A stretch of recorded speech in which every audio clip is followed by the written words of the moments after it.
The parking lot is packed for another edition of A's baseball. It's Sacramento Saturday in the 916, and fans are clamoring to get their hands on a Sacramento basketball jersey ahead of Game 2 against these Cleveland Guardians. Hello again, everybody. Alongside my broadcast partner, Dallas Braden, I'm Chris Carey. DB, the Guardians won Game 1 8-5 last night, and recently they've been playing the A's very well. At this point, Chris, the Guardians could probably start to claim the Athletics on their tax returns because it has been complete ownership of the green and gold. We're talking about a team that has slowly but surely placed themselves far and ahead of this club, and that's where the Athletics have to figure out ways to get back into this thing, because right now they've won 22 of the last 27 have the Guardians. That 22-5 record is the third best record by a team against a single opponent. The Guardians seem to make big plays when they need them. They get big hits when they need them. And Jose Ramirez has led the charge, hitting .330, 19 extra base hits, and OPS over 1,000 in the 26 games against the Athletics. A's looking to get back into this series with a W on Sacramento Saturday. We got a lot of fun ahead. The A's and the Cleveland Guardians when we return here in West Sacramento.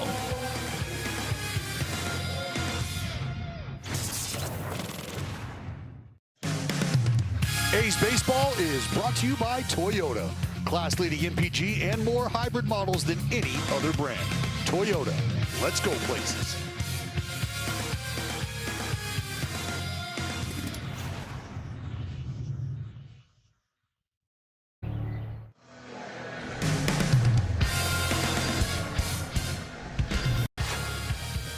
Stomper is out to play on Sacramento Saturday. A beautiful Saturday at that at the ballpark as Jacob Lopez takes the field in the gold threads.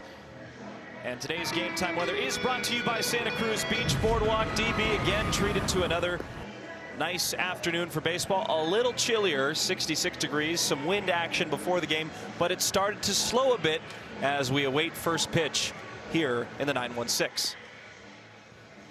Cleveland's lineup will look like this against the left-hander. Stephen Kwan leads off, then on Angel Martinez, Jose Ramirez, and Rhys Hoskins. Chase DeLauder will get a day off his feet, and DH batting fifth with David Fry making his first appearance of the series. Travis Bazzana, Austin Hedges behind the plate, and then Brian Rocchio rounds out the order. And with an off day, Jacob Lopez had the start skipped, was available out of the bullpen. We've seen him once out of the bullpen. His last start came against Seattle, 5 1/3 innings, 7 hits. A couple runs allowed, just 2 walks and just 1 strikeout. But I think the 2 walks are what you pay attention to, because for Jacob Lopez, there's been a bit of an issue as far as command goes. But I think, again, today, another opportunity for a guy to fill up the strike zone and let a team in the Cleveland Guardians who like to put the ball in play, let him put it in play. Let the defense behind you go to work.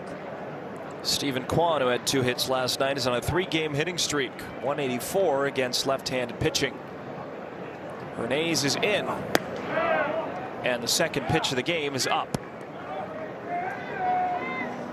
Kwan started the game in left field, then moved to center field midpoint of the game and made a tremendous leaping catch to the left center field wall to rob Colby Thomas of an extra base hit.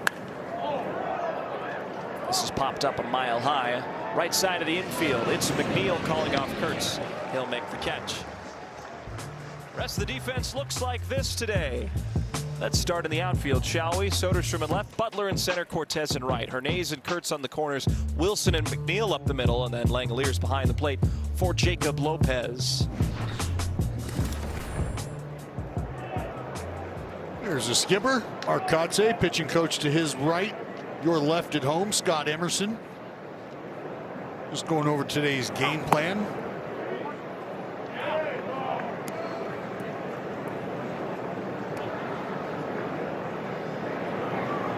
So Angel Martinez adding second today. There's a strike and a called strike behind the plate by Dan Merzel. Dan Bellino, the crew chief, is at first. Mark Ripperger is at second, and Shane Livensparger completes the quartet at third.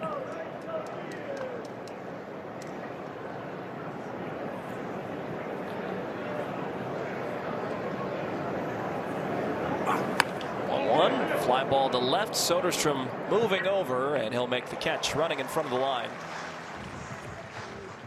Well, we've met the umpiring crew. Let's take a deeper dive on Dan Merzell behind the plate this afternoon. .315 career average over 3 seasons at John Hopkins U.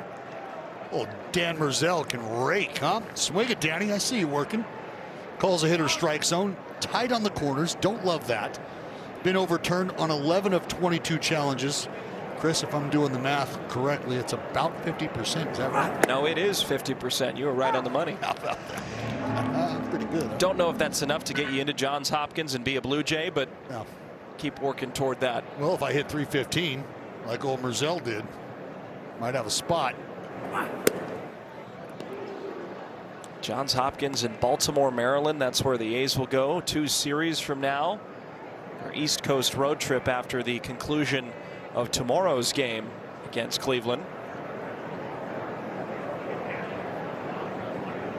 There's Ramirez. Missed the spot. Jose 0 for 3 last night. He's a .308 hitter, however, in the first inning so far this year for the Guardians.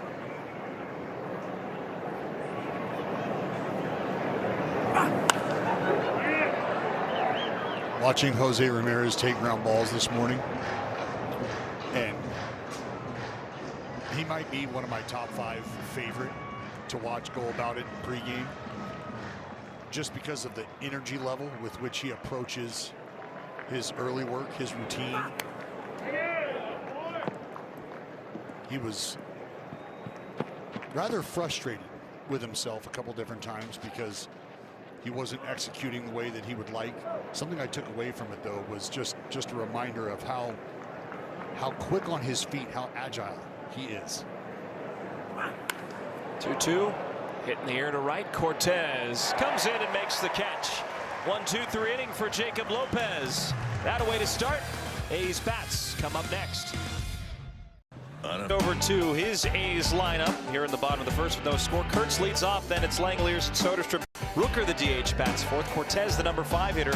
Then Wilson and McNeil, that 1-2 punch at 6 and 7. Butler and Hernandez follow them up.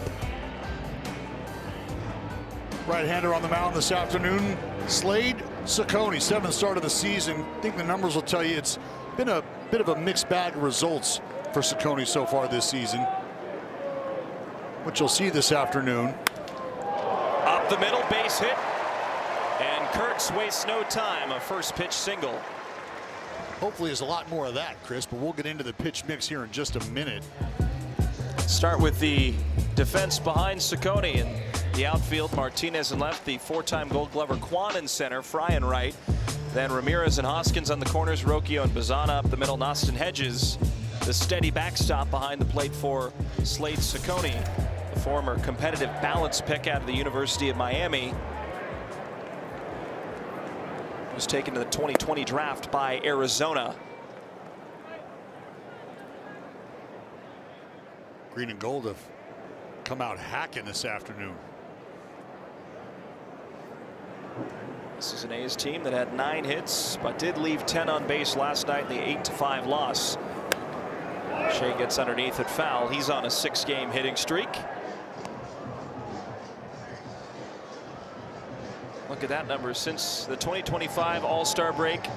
Nearly a 1,000 OPS, 999, second in all of baseball behind only the reigning American League MVP Aaron Judge. I'd say that's swinging it.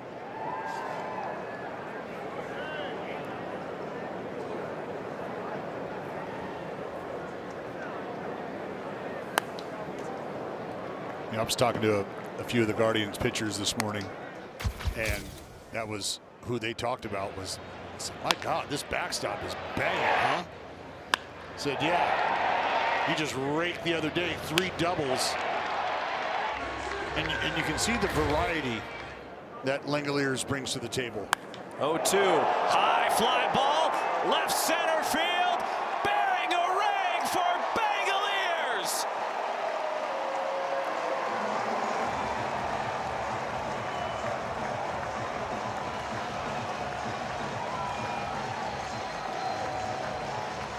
Kwan wasn't going to get that one. The A's immediately on the board. Shea's 9th of the year was a no-doubter to left center.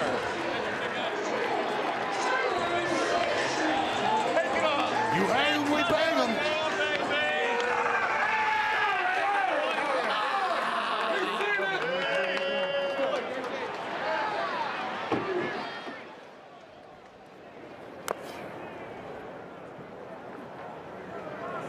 This is the start you wanted if you were the A's. They scored 2 first-inning runs yesterday.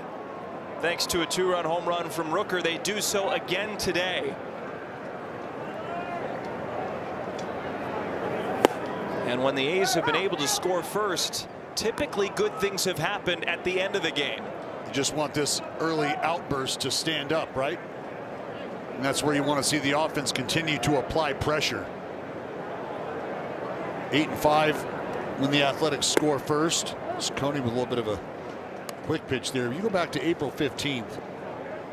It's over an 18-game span. Shea hitting over 360, 26 for 72, 4 homers, 7 runs batted in, 7 doubles. Just a barrel machine. I mean, this is a player that had 41 hits in the month of April. Second only Yordan Alvarez. You see Shea kind of explaining what he's seeing. 1-2. Tyler eyes it low. Well, this is where the pitch ended up at home plate, and we know where it ended up after the fact. Slider that sat up just enough. Langoliers with a phenomenal swing on it. Take a look from the side here. Peace out. The man they call Shea, Langoliers. Get a little courtesy jog from your 2 outfielders.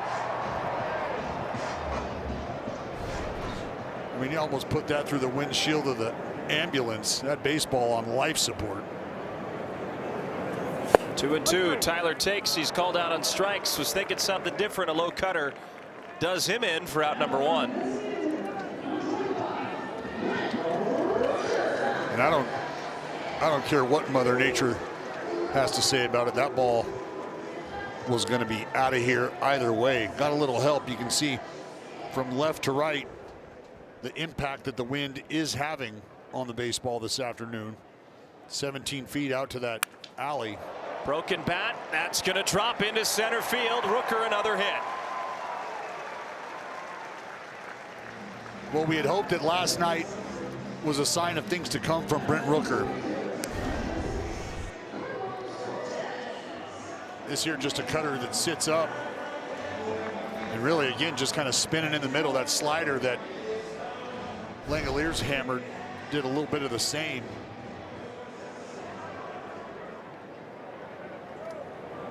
So now it's Cortez who pinch hit in the 9th last night.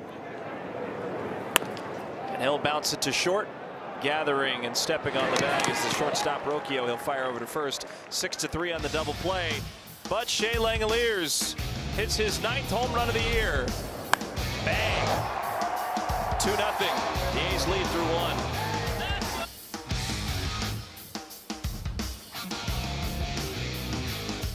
Fans win the ultimate Vegas getaway at the end of every A's homestand during the 2026 season, and that's brought to you by Circa Resort and Casino. First pitch strike from Lopez to the Sacramento native Rhys Hoskins, who enjoyed a nice day at the plate last night. 2 for 4, a double, a homer, 3 RBIs, and he's slotted in at first base today for Stephen Vogt's club. And that home run, Dallas, for Hoskins back in the 7th inning.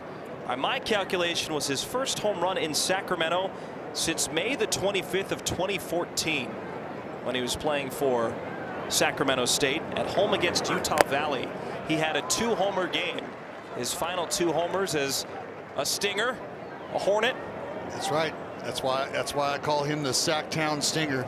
Talked to Rhys this morning for the ball game. Said he's happy to be home. It's great to be home. I said, yeah, especially when you're raking like you were last night. He had a smile on his face. Yeah, that helps as well. that right there. A big part of why he had that smile on his face this morning. I think anytime you get to come back to where things began for you, a place you call home, you got friends and family in the ballpark, a place that you grew up playing, not only just from a locale standpoint, but on the dirt, on the diamond, a place you've bled and sweat before. Called strike 3. And there's the first strikeout for Lopez. You can see immediately he is trusting his fastball more and pounding the zone. And I think the take-home message is fairly simple. If I'm going to knife my way through a lineup, it's going to be because I've been aggressive. And I'm speaking in generalities, not from a personal perspective in this moment. And if you're going to beat me, it's because I just haven't been able to execute in the strike zone. I don't want it to be because I haven't been competitive in or around the zone. But I'd like to think that we can force the action. DeLauder on the ground, diving try by McNeil. That'll get into right. Chase DeLauder now on a 7-game hitting streak after a 4-for-4 evening last night. And he's starting to see it very well. Look, this dude can roll the pole. I think it's pretty simple. Left on left, going to find that hole on the right side. And I think there's a lot to be said for a young guy who has decided that he's not going to try to go up there and power the baseball with every single swing in the at-bat, but instead take opportunities where if he gets pitches that he knows he can get to, pitches he knows he can hit and hit hard, it's not about trying to lift the baseball and do maximum damage in those moments, but it's about being able to put a good swing on a pitch that you are confident that you can handle. And every time you hear a hitter say it, you know, it sounds cliche, but what do they want to do? I just wanted to get a pitch that I could hit hard somewhere. That's what they tell you. And I think there's an understanding that there's levels to that, but that's the ultimate goal.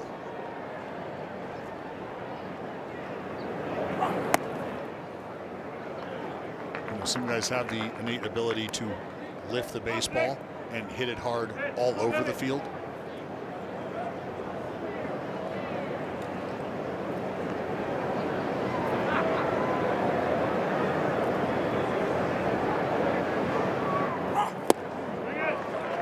There's the cutter.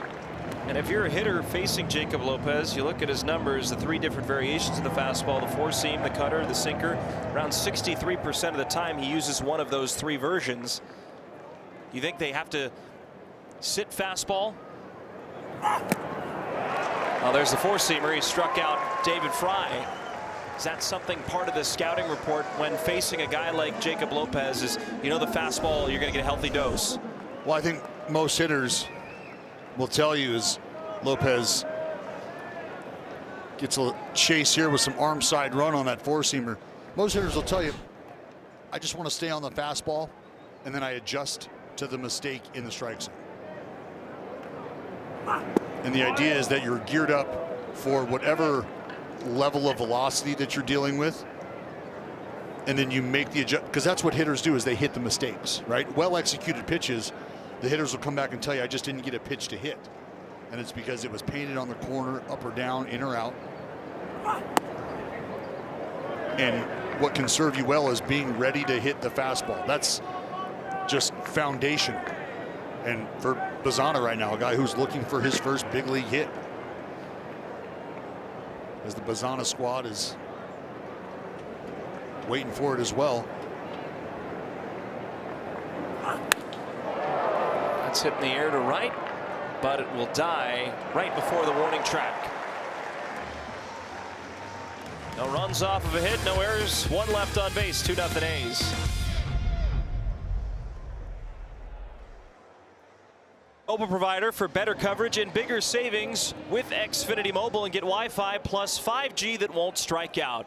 Xfinity. Imagine that. A's lead 2-0. Bottom of the second. Wilson swinging on a first pitch breaking ball, 0-1. Jacob in the 6th spot today. The Sacramento jersey giveaway day. You see fans sporting the threads all throughout the ballpark. To second. One down. Well, it might not quite be tank top weather, or at least maybe not here at the beginning of the ball game, but I think as the sun continues to battle the cloud coverage, this is going to blossom into another beautiful day here at the ballpark. See what I tell you? I told you folks at home, you come out, you get the script hat, check.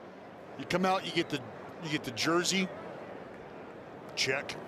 What does that mean? Well, you've got yourself a ballpark outfit. Well, now you got another jersey that you can take to A's games, also basketball games. Here, Mom, hold this. Crossbody clear bag coming very soon.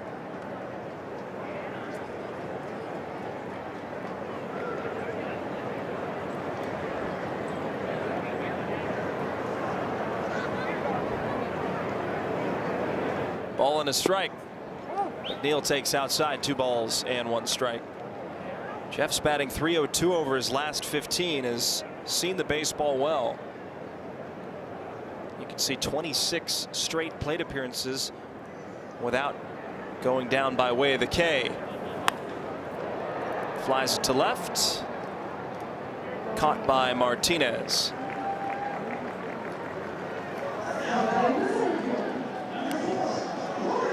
It's been a little tougher sledding for Lawrence Butler, though. Batting 8th in this game, 2 hits over his last 8 games played. Hoping for a much stronger month of May.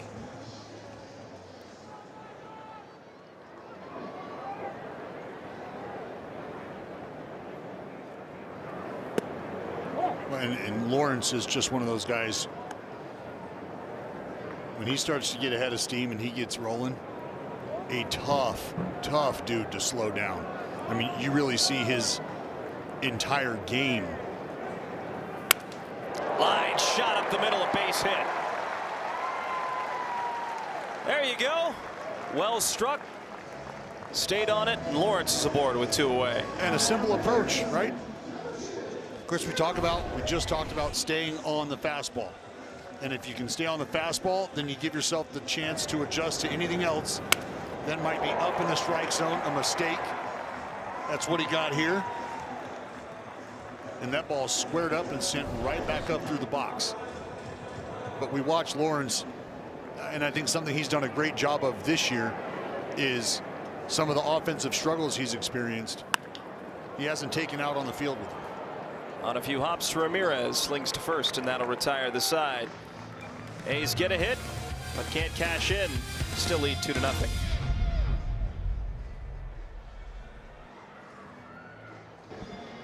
Welcome back. A's out to an early lead, 2-0. Good guys. Time now to take a look at Wire Cam, brought to you by Defy. Defy enjoying a nice afternoon at the ballpark as well. Got the Wire Cam mobilized. Tommy on the 1s and 2s. You know, I feel like we should get a pin. Like we should get wings, because we're along for the flight day in and day out. You know, like you take your first flight as a youngster on an airplane, they give you wings. I thought those wings belonged to like the actual pilots. They get them, right? Yeah, dude, that's what I'm asking for. The pilots have those wings. They give them to children when they come on their first flights. Hedges flies that one to left. He's admiring it. Soderstrom moving back, and it's gone. Hedges hits his first home run of the year and cuts the A's lead in half, 2-1. That ball certainly had its wings and flew over the left field wall for Cleveland's first run of the game.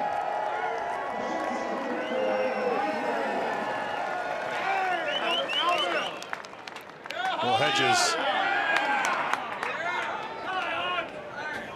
gonna put the helmet on and make a trip down the dugout. One of the most beloved teammates in baseball. is Hedgie. And I think for good reason. You know, a clubhouse glue guy. But from a pitcher's perspective, a lot of the time, the catcher's job, catcher's responsibility comes with, you know, just being a psychologist. Maybe a bit of a liar at times. No, you're still good. 85-mile-an-hour cutter in, look good. And Austin dumps it just over the hedge. Out of reach of Sodi. Well, that's something that Hedges does a fantastic job of. Is building that confidence for guys when they're struggling. Reassuring them that they're still the man on the mound. And when you can contribute offensively, it feels like it's just a cherry on top. You've talked about this before with the catcher position, specifically with the type of value he brings to the clubhouse and defensively. You don't really care what he does offensively. Anything positive is just icing on the cake. Well, and you hate to think that you're running out an 8-man lineup, because should you come up with guys on base, you know, at the very least, you want to produce an effective out, something that helps move a guy up 90 feet. Just hit a fly ball somewhere with a runner on third, less than 2 outs, so we can scratch a run across. But it's no disrespect to anybody's analytical department, but there will never be an algorithm that quantifies the value of a good teammate. Soft pop caught by McNeil for the first out. See the 186 career batting average for Hedges, second lowest all-time, minimum 2,000 at-bats. But Stephen Vogt has 2 guys in the catching position, in Bo Naylor, who his career average is right at the Mendoza line entering play last night. His career average is at 199 and then 186 for Hedges, but they both provide tremendous defensive acumen. And think about the conversation we had to start this series. Last night we were discussing the inability to score runs consistently for this Guardians club, but the fact that their pitching staff has kept them in the position they're in.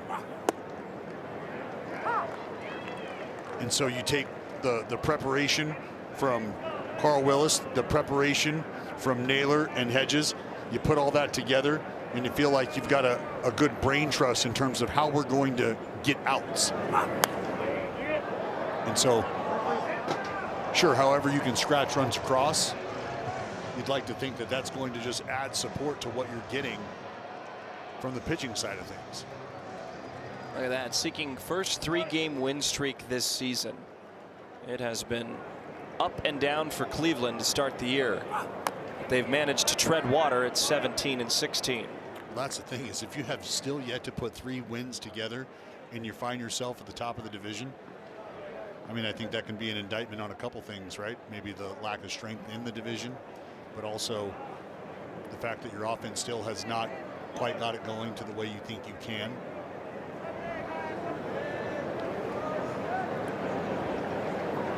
It is an interesting division to watch, DB, the American League Central. As Lopez fires the 1-2 pitch, Kwan does chase here and misses on a slider, 2 away.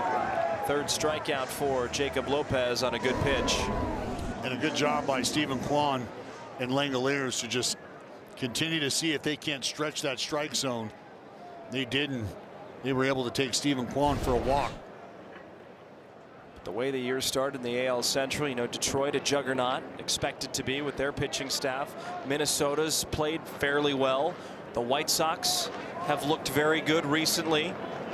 Then this Cleveland Guardians team in first place. Kansas City starting to heat up. Dan Merzel got a piece of that. Take a look at the mask here, see if he gets rattled. Oh my. Take a listen. Squared him up. Earlier this year, I believe it was the Houston series where there had to be a mask change. Yeah. Well, and it actually cut the home plate umpire. 0-1, lined into left, a base hit. Martinez gets aboard, 333 hitter with 2 outs, now ups that total. Bringing up Ramirez.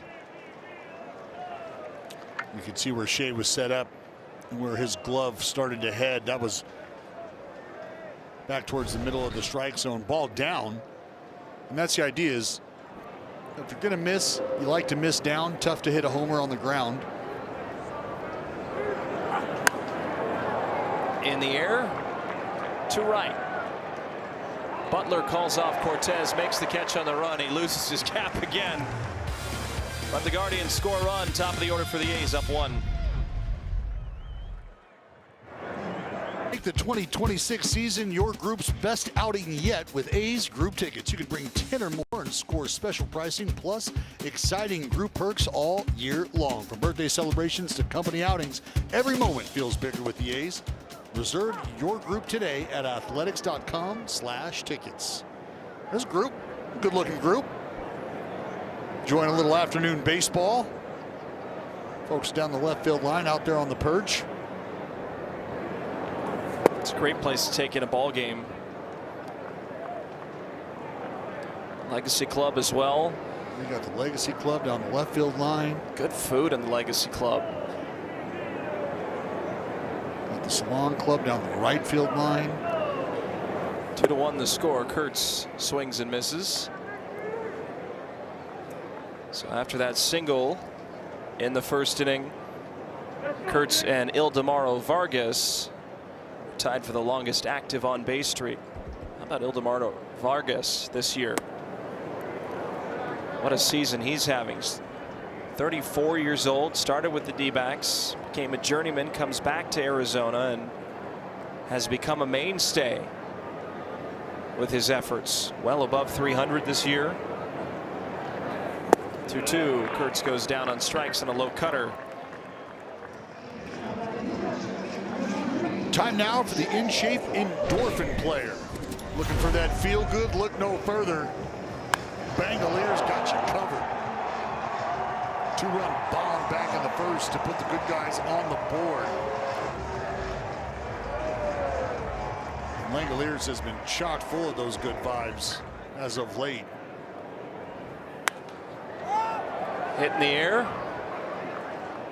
Hoskins on the line makes the catch. 2 down.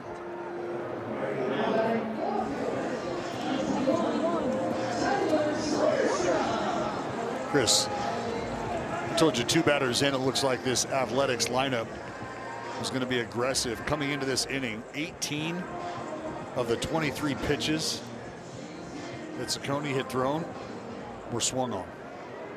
18. This is a guy who likes to swing on the first pitch himself. And he does swing, smokes it up the middle off the pitcher's mound. Rocchio right there throws to first in a 7-pitch third for Ciccone. 1-2-3 inning for Cleveland's right-hander.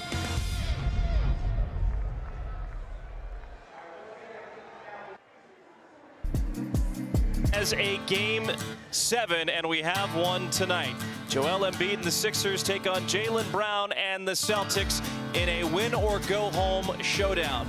Tonight at 4:30 only on NBC at Peacock.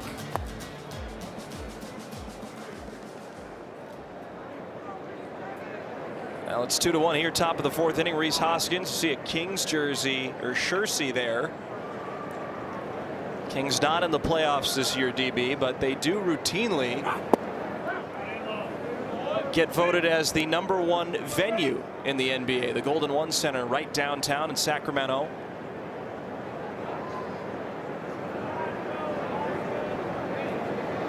Kings are looking for W's. He's looking for a seat.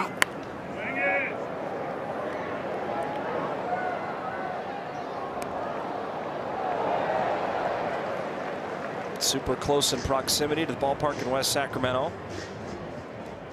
Like to see that beam light up a little more, huh?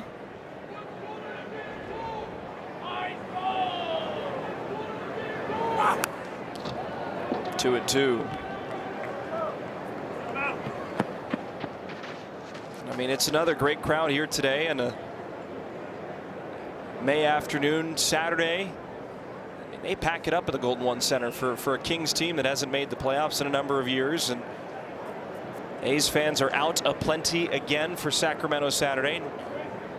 Whether it's been a giveaway or not, it's been 9,000 plus pretty much every day since coming here this year. And a swing and a miss. Lopez strikes out Hoskins for a second time. 4 Ks today.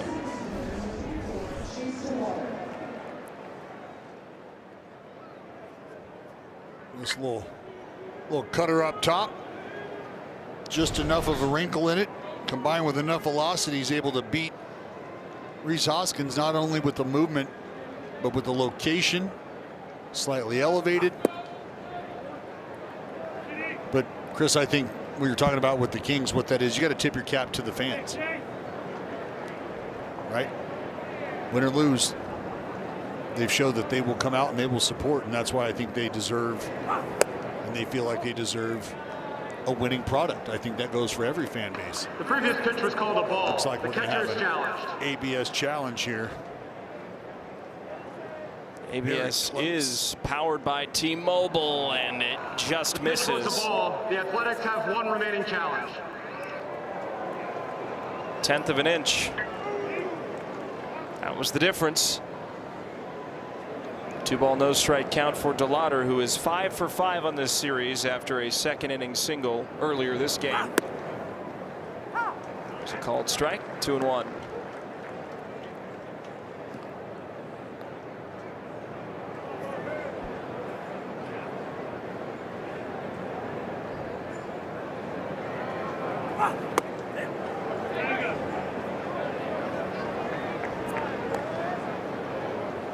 You got it, Jacob.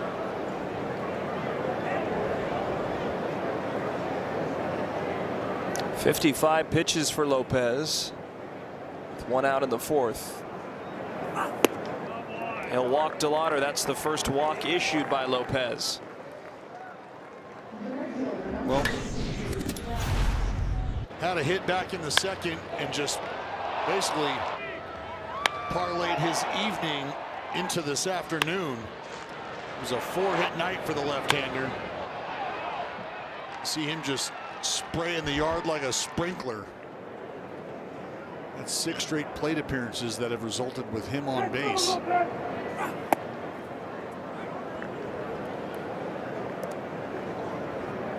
He has a unique swing too, Dallas, Chase DeLauder. Now David Fry is up, struck out swinging in the second. Kurtz holds on DeLauder. Lopez goes to play check swing. Did he go? No, he did not.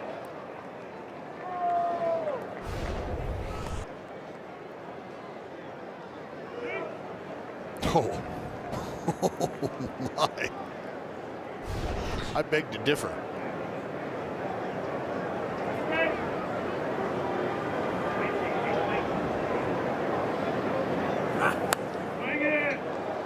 Spun back above us.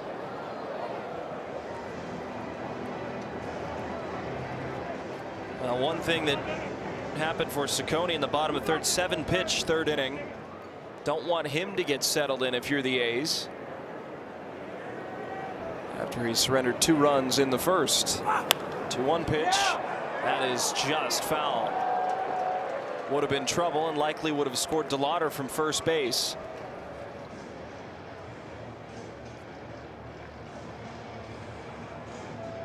Yeah, trouble, no question.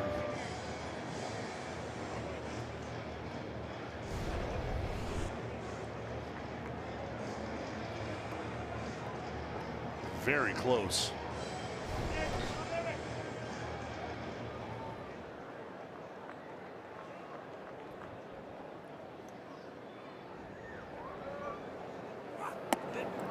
Missed a spot. 3-2. Lopez had 2 walks in his 1 inning of relief on April 26th against Texas. Entering play today, 21 walks to 18 strikeouts. Not representative of what he did last year at all. 3-2. Ground ball to third, waiting back. Hernandez goes quickly to second, and they'll only get the lead runner as McNeil had to tiptoe out of the way of the sliding DeLauder. Two are gone in the fourth. I think the decision you see there from Darell Hernandez, just wanted to make sure of at least one out there. You end up charging that baseball. Now you're probably caught with a shorter in-between hop. You got to make a throw on the run over to second base, slightly across your body.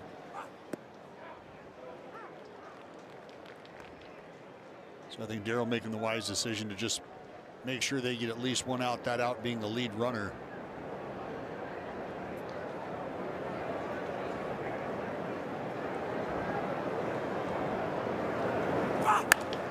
Zahn on the ground to first. Kurtz steps over and will take it himself.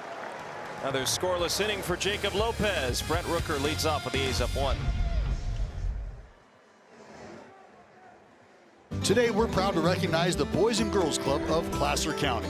They provide a safe, supportive environment for youth to focus on academic success and leadership development. Their programs inspire young people to become productive and caring citizens throughout our entire community. To see how they are empowering the next generation, you can visit bgcplacercounty.org.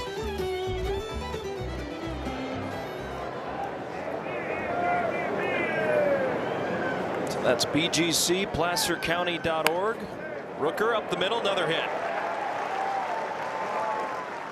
Leadoff single in the first pitch, and the A's early swing method continues here in the fourth. That's now 23 swings out of the 31 total pitches thrown by Mr. Ciccone. And the takeaway is Brent Rooker, I think, settling in, starting to feel a little more comfortable as far as timing goes.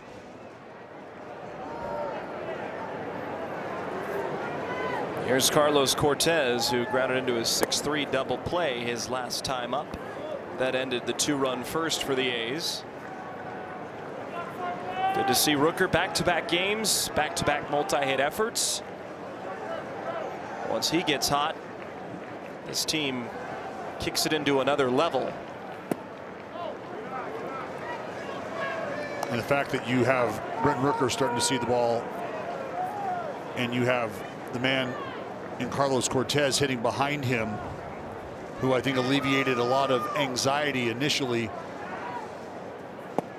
with Rooker out of the lineup with his performance. AL Player of the Week.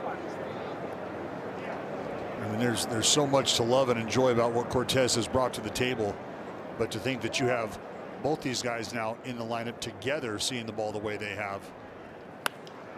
Hit in the air to left field. Martinez drifts back, and he'll make the catch.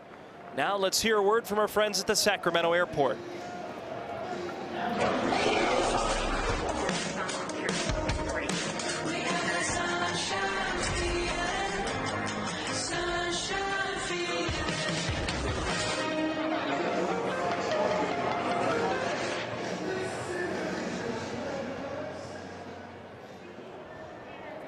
Jacob Wilson now up. He grounded out to second.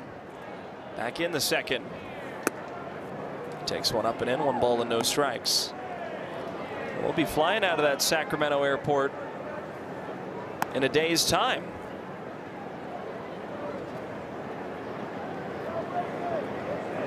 Wheels up. Road trip time.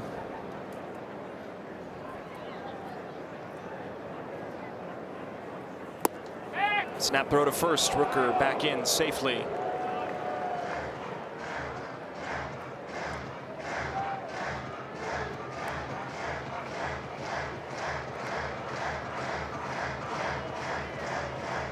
Do I detect a Philly cheesesteak in your future?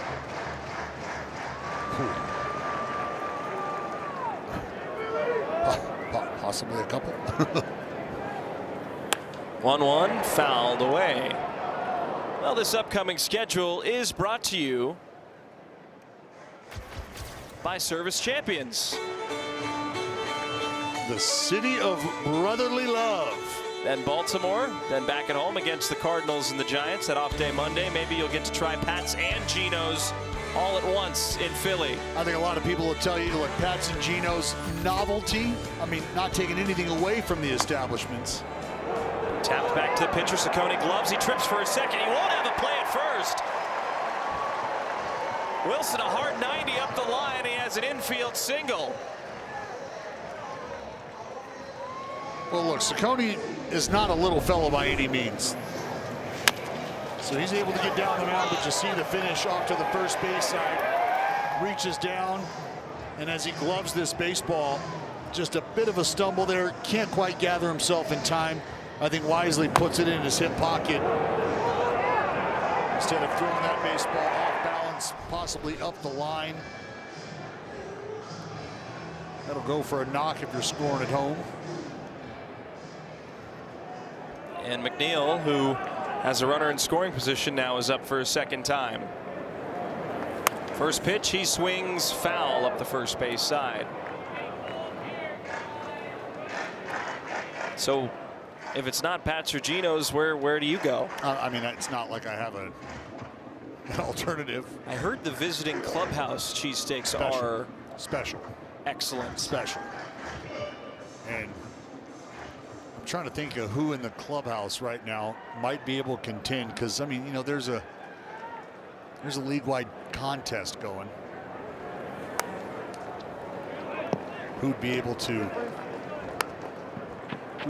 punish the most cheesesteaks, whether it's individual or collectively as a group from a team perspective?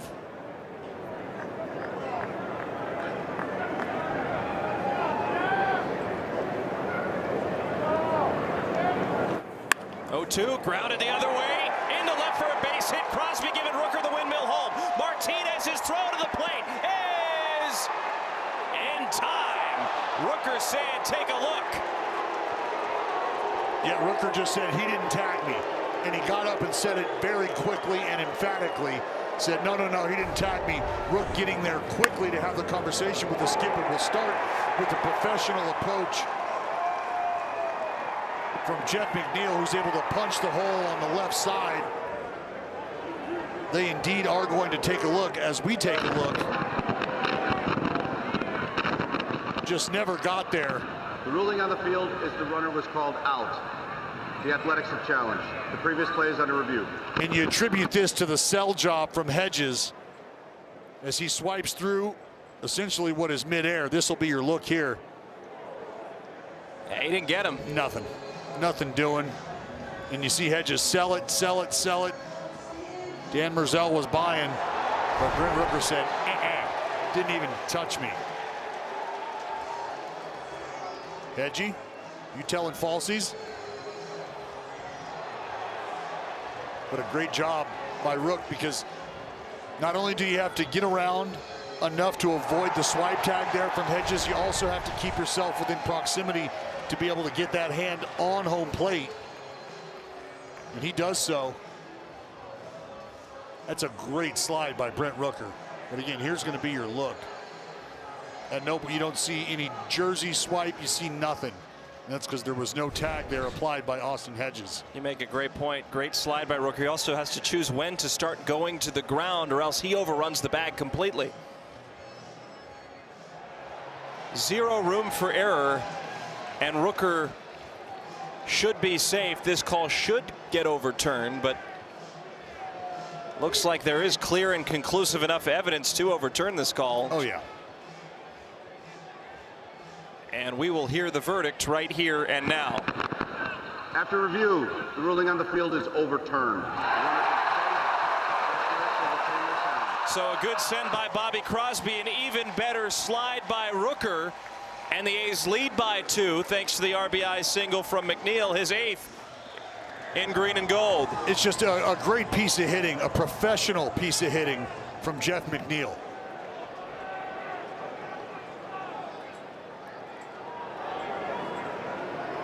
So Butler now will take strike 1. He had a quick single back in the second. Successful manager challenge for Mark Kotsay. They keep their challenge in their pocket.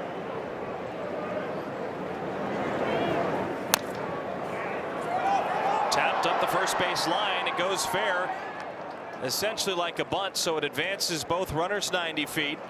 Butler is out, and Hernandez comes up with 2 in scoring position.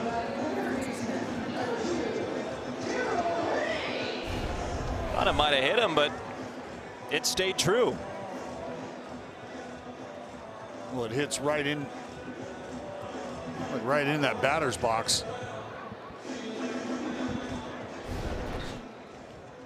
You saw Law Dog kind of look down, just seeing where the ball was, where it was going to end up, if it was going to stay in foul territory.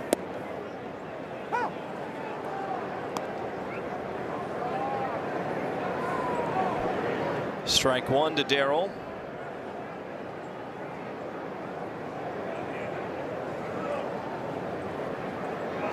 A's have 1 challenge remaining, as you can see on the scorebug. 2 for Cleveland, represented by those 2 dots above the CLE, and then 1 above the ATH.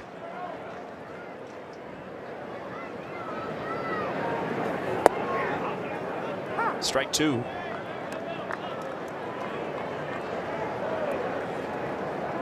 Still just 47 pitches for Ciccone,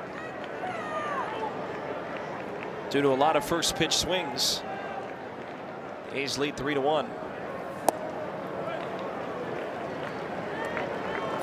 I think both lineups have been aggressive. The Athletics, I think, much more so.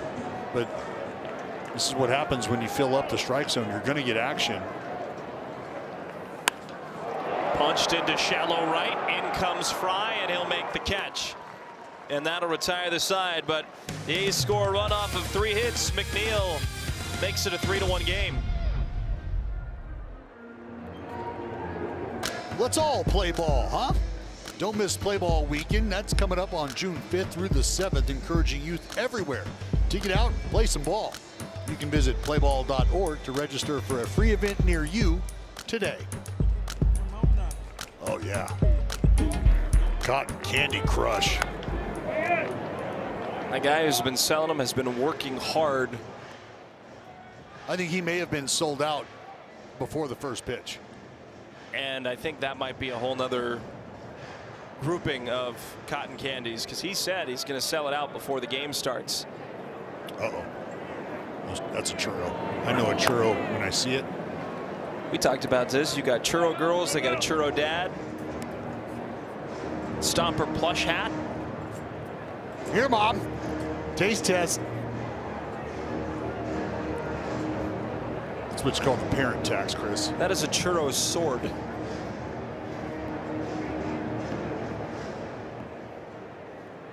It's nearly the length of a wiffle ball bat.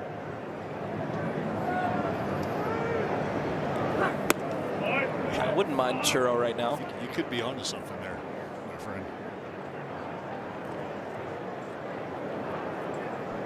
Oh. Oh. Uh-oh. Oh, no. 1-2 down the right field line, in trouble. That's going to drop fair. Cortez gets the ball with his bare hand, will throw it in quickly. Hedges has 2 extra base hits this game, so he's enjoying himself. 2 for 2. Have yourself an afternoon, Hedgie. Got the head out in his first at bat. Parked one down the left field line. Here able to stay inside a pitch and shoot it down the right field line. Motoring on into second base is the backstop. There's Rocchio. He shows bunt. Tries to lay it down, but it goes foul. 0-1.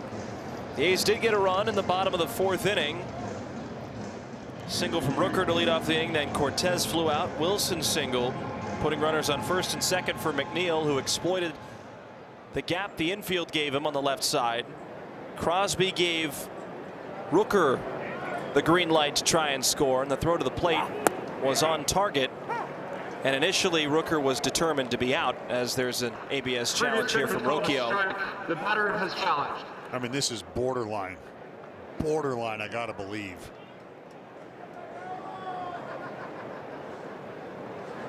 Mm. About as close as it gets. The pitch was the ball. Cleveland has 2 remaining challenges. Less than 1/10 of an inch.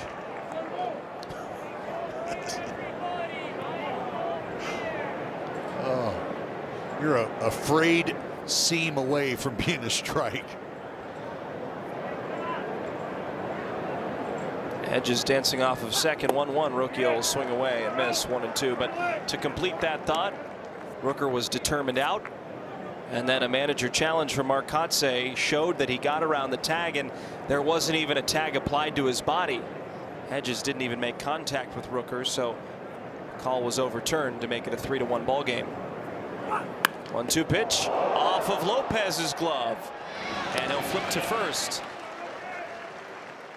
So they do get the first out. Nice play by Jacob Lopez to get his glove down and at least get one out here. Well, he did. He got the glove down quickly. Almost able to gather it. Knocked it down nonetheless.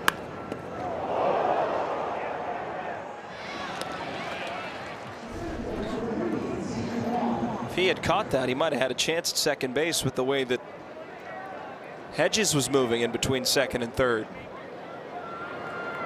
Just a good athlete. Maybe Lopey.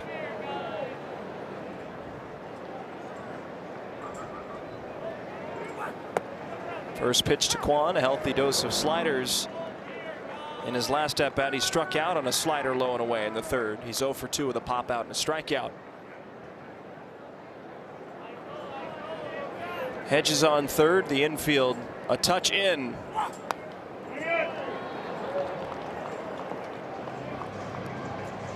On just 175 against left-handers. 7 punch-outs coming into the ball game. 0-2 stretch pitch. Works in on a slider. Fouled away.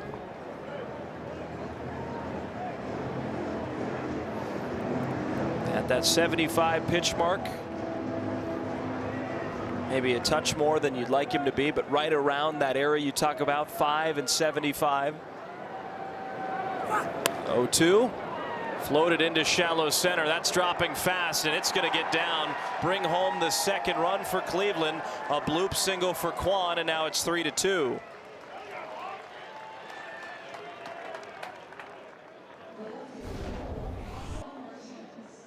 Well, they had gotten Kwan back in the third inning on a slider. This one maybe just a little more elevated than the one they punched him out with. Still a good pitch out of the zone, but Kwan able to get to it and settle it up just in front of the outfield. So back to a 1-run game.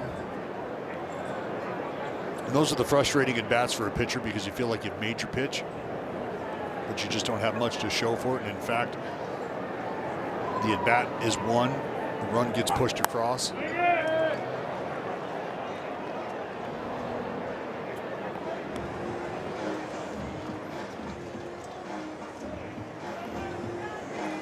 Now, if that had just elevated a little bit more, that wasn't hit too hard back, I might have had a chance to catch it.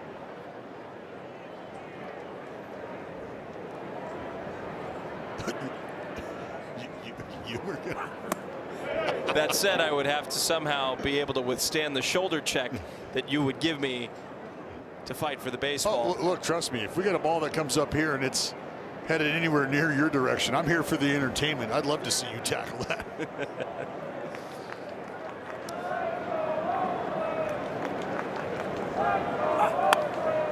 Line drive into right.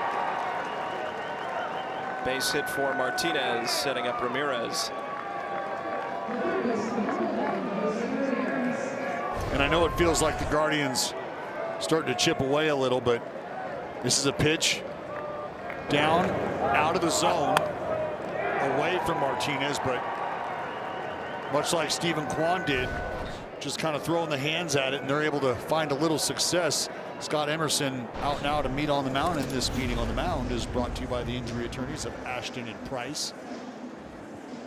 And I think what you got to do right now is you're just reinforcing for Jacob Lopez, hey, you've made some good pitches. You made some tough pitches.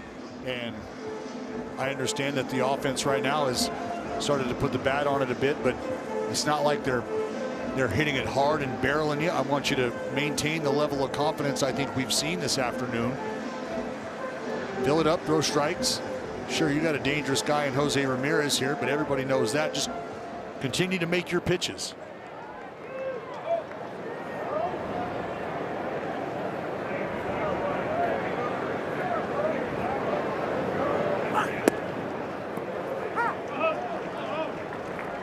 Ramirez has a line out and a fly out.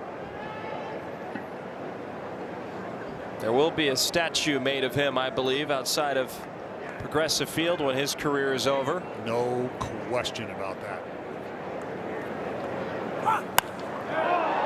Lifted in the air, left center field, troublesome.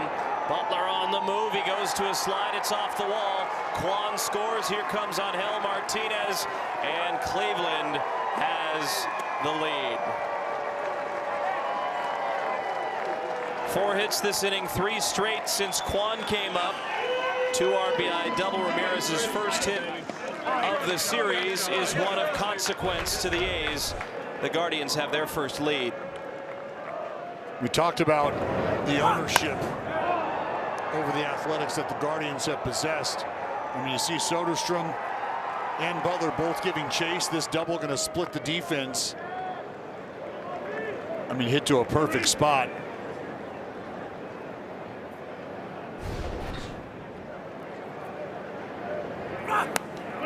Now Hoskins.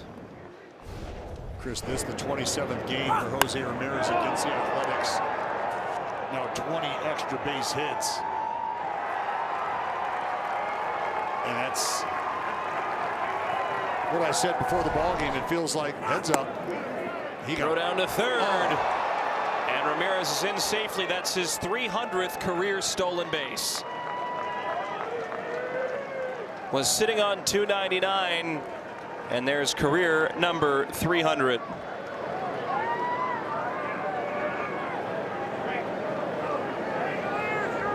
And that's the kind of impact player this man is. Right, just put his team ahead, now puts himself even closer in scoring position. Fly ball gets the job done.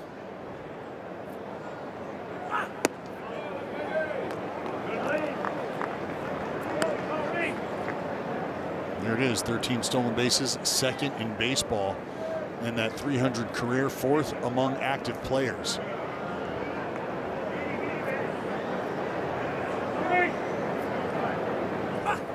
Two-one, fly ball to center. Butler going back. This should do it. It will bring home the 5th run for Cleveland. Now they're up by 2. Sacrifice fly after the Ramirez stolen base, as we said, the 300th of his career.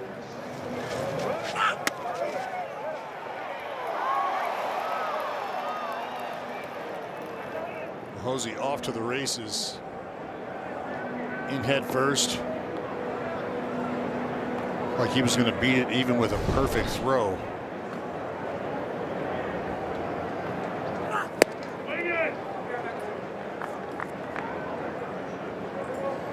DeLauder has been tough to get out. 1 for 1. Also has a walk, 5 hits in his 5 at-bats this series. The A's to come up in the bottom of the 5th. Kurtz, Langeliers, and Soderstrom, which would be a 3rd time against Ciccone, who has settled in a bit.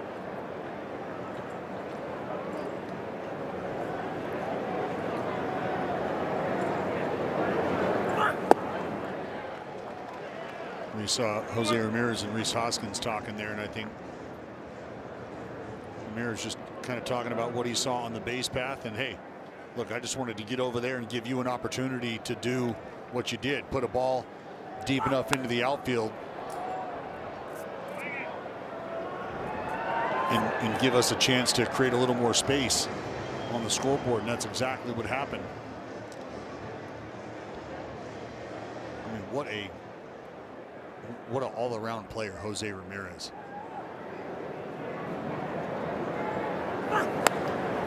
Popped up. Wilson It's called up by McNeil, and that'll be the final out. 4 runs off of 4 hits for Cleveland in the 5th, and they have a 2-run lead.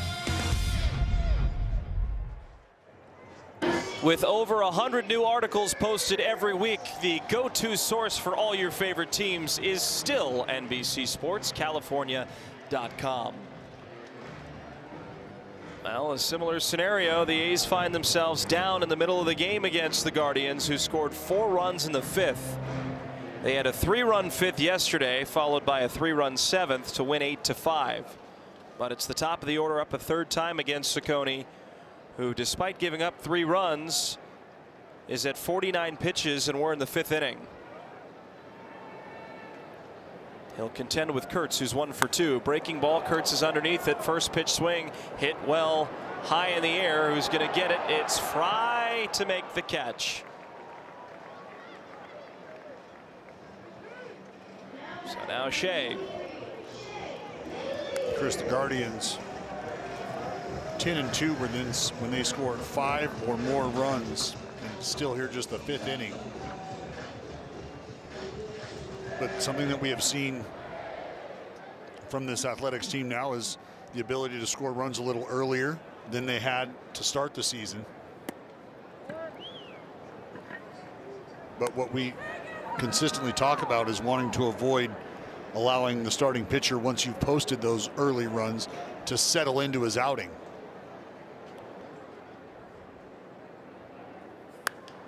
And the fact that Ciccone now just 52 pitches into his outing, I think is something that we have watched happen. I mean, outside of that 4th inning, it's been fairly smooth sailing for the right-hander.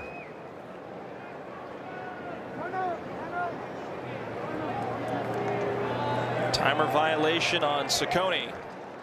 So 2-1 to Shea.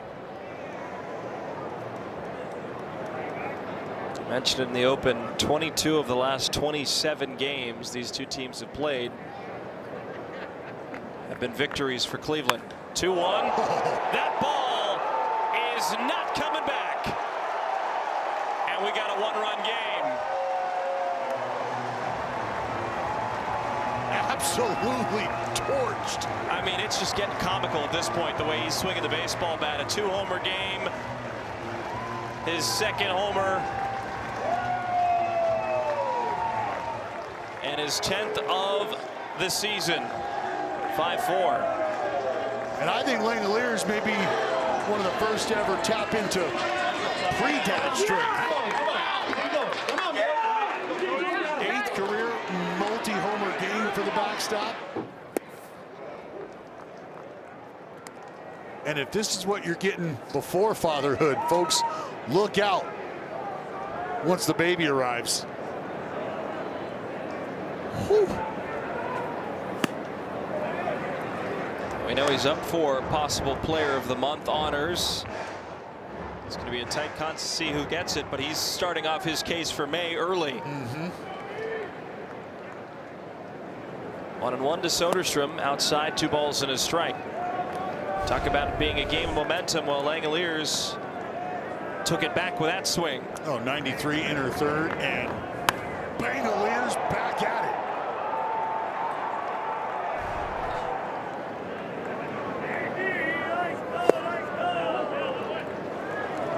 Well, it looks like we're going to have another ABS challenge here. This is called a ball.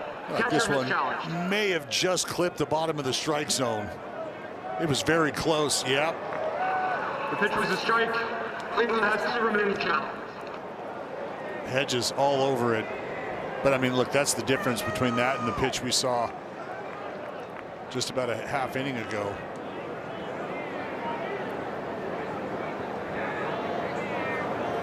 Two and 2 in the air to left. Martinez will make the catch for the 2nd out.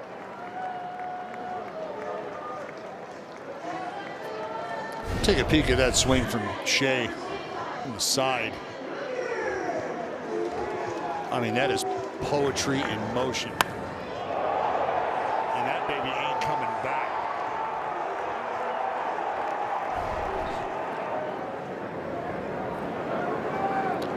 Rooker has seen Ciccone well today, 2 for 2 with a pair of singles and a run scored. The eye's right, but fouls it away. Another big crowd, 11,390 today for the giveaway day. After a sellout last night, over 12,000 fans in attendance.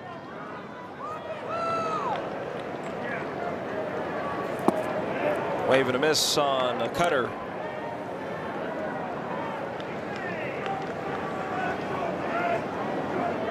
It's Fry, Bazana, and Hedges due up in the 6th. There is activity in the bullpen. Rooker is down on strikes, caught looking, and that'll retire the side. But Shea Langeliers gets his 2nd homer of the game and makes it a 1-run ball game. 5-4, Cleveland.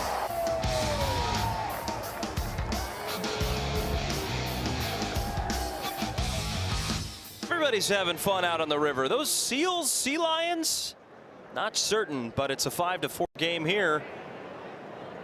As Shea Langeliers having a whale of a game, 2 home runs.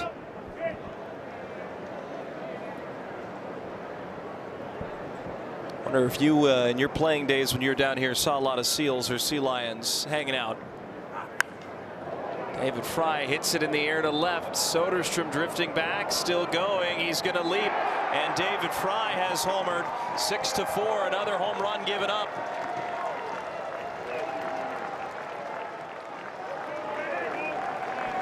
One step forward, 2 steps back. Cleveland ahead 2 runs now again.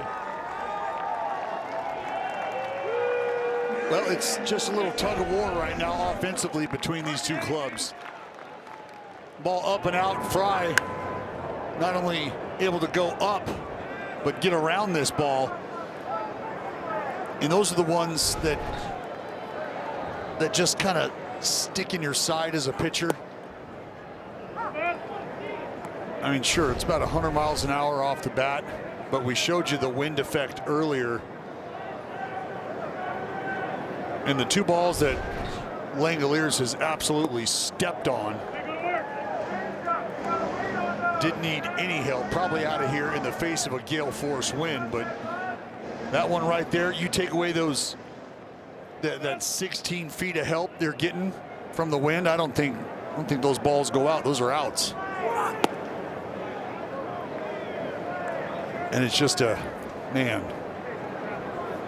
It's one of those things as a pitcher you got to try to quickly flush.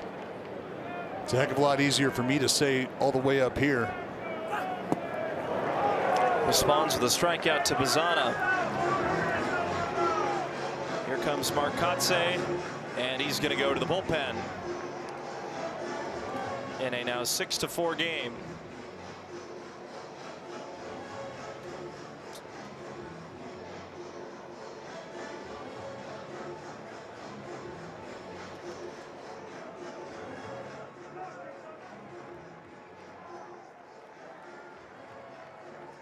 California community colleges. Apprenticeships let you earn real money while you learn.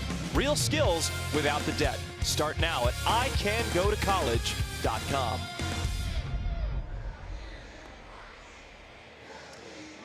Six to 4 the score. The Guardians lead in the top of the 6th inning. 1 away, nobody aboard. Marcotte has gone to the bullpen and has tasked Scott Barlow. After 5 1/3, 8 hits, 6 earned runs, a walk, 5 strikeouts. 2 homers allowed under the watch of Jacob Lopez, 96 total pitches. And it started off pretty good for Jacob the first 2 innings. Faced 7 batters, only surrendered 1 hit. After that, it started to get a little loud. Well, I think you go back to that 5th inning, right? You had the leadoff double by Hedges. Okay, but then it's the Quan bleeder for a knock. Martinez, another ball that he's kind of out in front on, but still able to put in play fairly and safely. And then Jose Ramirez comes up and he hammers the double. So you had a couple hard hit balls in that inning, a couple flares that found homes. And with the combination of the 2, Guardians able to put up a 4 spot in that inning. And that's what's frustrating from the pitcher's perspective is, sure, there were a couple of hard hit balls, and there were a couple balls where you feel like you made pitches on that still didn't go your way, and you feel like you've been punished unfairly. But at the end of the day, that's just how baseball goes. Hedges has had a great game, 2 for 2, a solo home run, a double, 2 runs scored.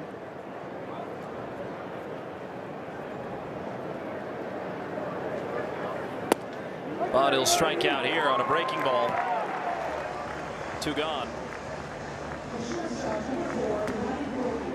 Well, time and time again, we see Scotty B roll in, spinning, 76-mile-an-hour curveball, dotted up, down and away, locks up Hedges.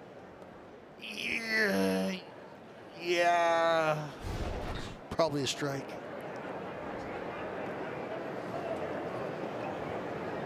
Rocchio switches sides of the plate and gets it in the air to right field. The wind pushes the ball back in, and Cortez makes the catch. 6-4 after another homer from Cleveland.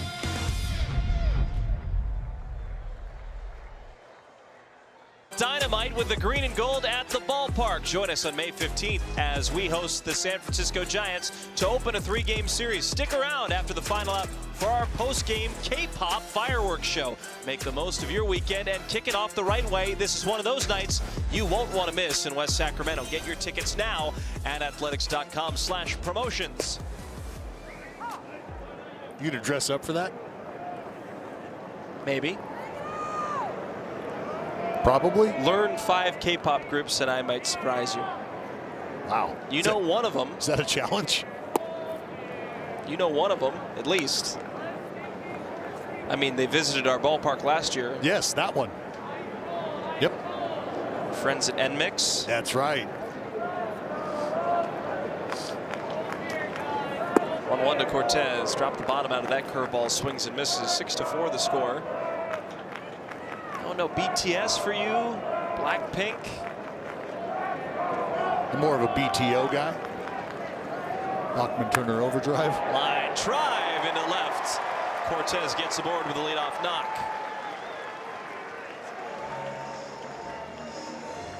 Well, you thought Carlos Cortez was going to go hitless? Nay. Fastball down, starts to work its way back over the zone. And look at the swing. I mean, just as hitterish as it gets. And I think Reese is telling him, yeah, you know what? I talked to Dallas this morning. He was like, you know who you need to watch? He said your name. Liner into left center, a base hit. Cortez holds up at second, going to a slide is Kwan. And Carlos pushing for third. Wilson going to second. He dives in safely, and everybody's safe. That's a great read by Carlos Cortez on the base path. He sees the throw coming in behind him. He takes off to third. Jay Willie on the back end, headed to second. Just a fantastic job by both individuals on the pillows. Cortez sees the ball down. He hits second. Kind of hit the brakes, little stutter step. And as soon as he saw that ball out of the hand, he made the commitment to get over to third base. And you got to give a ton of credit to Cortez being able to make such a quick read and adjustment. The start, stop, and go. And then Jay Willie makes the same read. Just a fantastic job by both fellas. Going to have a little chit-chat now on the mound. Carl Willis and company. This meeting on the mound brought to you by the injury attorneys of Ashton and Price. For those scoring at home, that will go a double for Jacob Wilson. And I love it. Cortez, I mean, short little choppy steps around second base. Look like one of those lizards that runs on water. Just a great job of making a read. You gonna invoice our employers for that sound effect? Here's McNeil. He has an RBI single in this game. Let's go to work. 2 on in scoring position, nobody out. Fouls it back. Yeah, can we hear it again, DB? Sure, right here.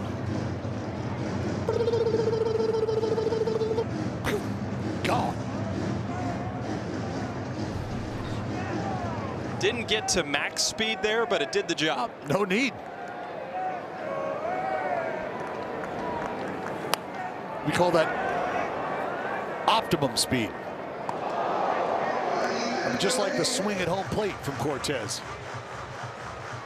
Do I need to try to lift that ball and drive it out of the yard? Probably not.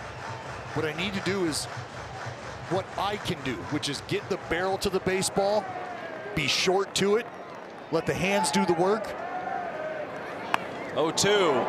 Flails the bat head out to right, moving over is Fry. He will make the catch. Cortez is going to tag.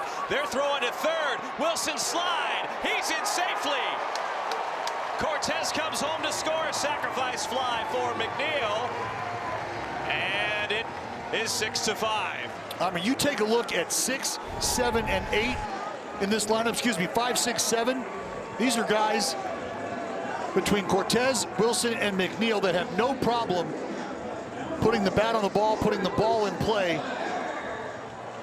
And you just saw the end result. When you have guys who understand the task at hand, I mean, it all starts with the at-bat from Cortez, who finds his way on base. Jacob Wilson, ever aggressive, barrels up a double. McNeil gets his job done with a sac fly. Wilson gets over to third. That's going to be all for Ciccone this afternoon. Stephen Vogt sees this game closing and closing quickly. He's going to the bullpen for a little help. We'll be back right after this.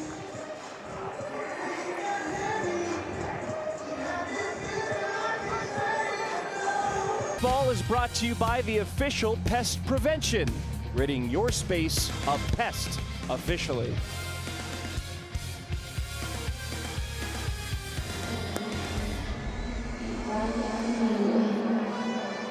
There it is. Beautiful river just beyond the right field section of this ballpark. And there's the line for Slade Ciccone, who got sent upriver, 5 1/3, 10 hits. When it's all said and done, 5 earned runs, did not walk about or punched out 3. He's going to turn things over to Matt Festa for his 14th appearance. Infield in, Festa did appear as the second reliever used last night by Stephen Vogt. Butler swinging, snap, throw to third, back in safely, Wilson. Lawrence 1 for 2. Gotta be careful with Hedges behind the plate. Yeah, Hedges not afraid to let it fly down there. And with he and Jose Ramirez on the same page, they're constantly looking for ways to get outs.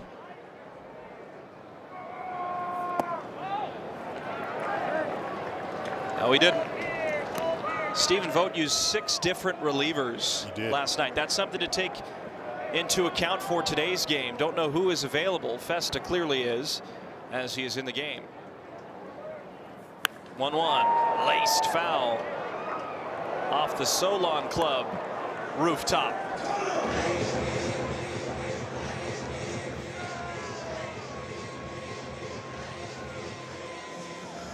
Don't have too many opportunities like this, Dallas. A's have a runner on third and just 1 out. Gotta bring him home.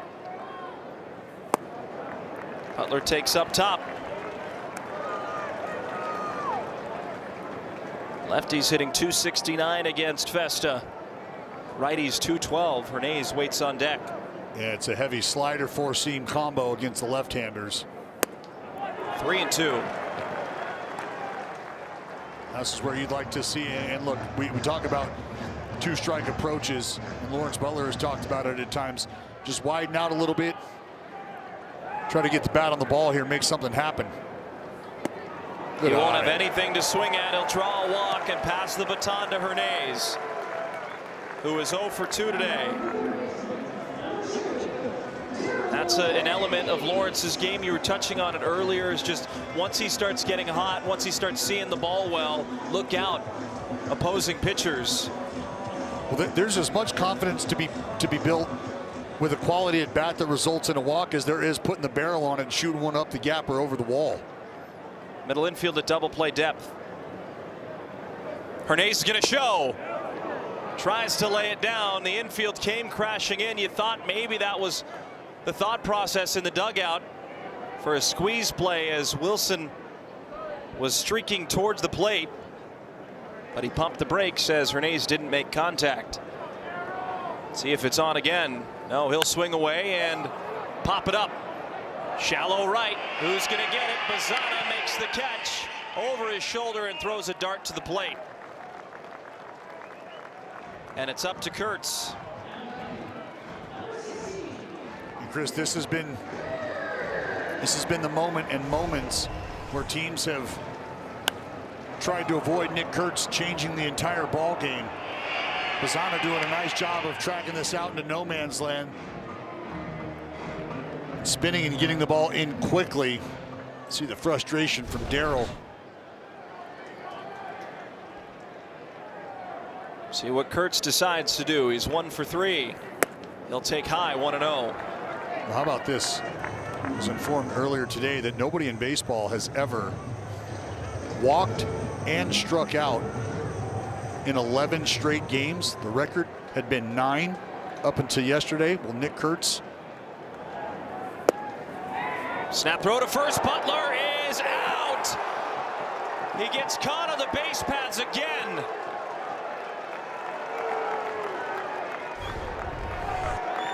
And they're going to keep the ball rolling. Wow. Oh. The A's only get 1 run, and the Guardians keep the lead. .65 the score. The A's have scored a run in each of the last 3 innings, but haven't been able to tie it or take the lead back. Lawrence Butler picked off at first on a snap throw by Hedges. And it has been consequential, Dallas. There's no other way around it. There have been few innings that have been erased by poor base running. Butler just strayed too far off the first base bag, and Hedges, with his experience, was able to pin down the final out. And it's exactly what we were talking about with Hedges and Ramirez at third base.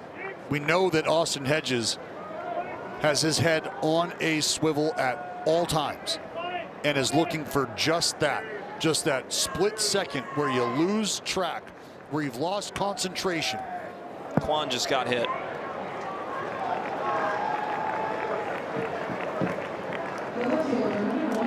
And if you give him an inch, he's going to try to take 5 miles. Stephen Kwan going to wear this one right on that right shin.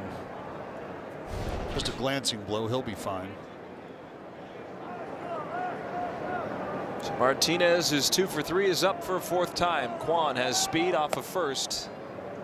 But the frustration comes from this being the runner on first base. And you can see he's just kind of camped out a little too long there in his secondary. And that was all that Hedges needed to see. And he slung it over there to Hoskins. They dropped the tag on him, and that's all she wrote. And when you're really essentially out of the play as the runner on first base, right? You want to give the guy at the plate every opportunity to change the game. And with 2 outs, what's going to happen? You're going to score on a double. Going to score on a homer too. And he'd like for one of those 2 things to happen. But you cannot take the bat out of the hand of Nick Kurtz in a spot like that. You just can't. To center. It's Butler shifting his hips and making the catch.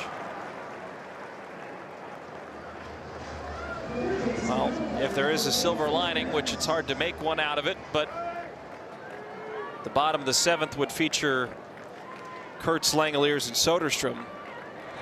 The A's hoping it's only 1 run where they're down as Harris begins to stir in the bullpen.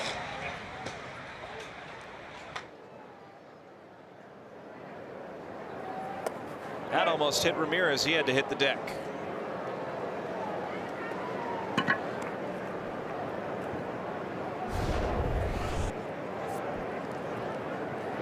Look out. Hosey having to shuffle out of the way.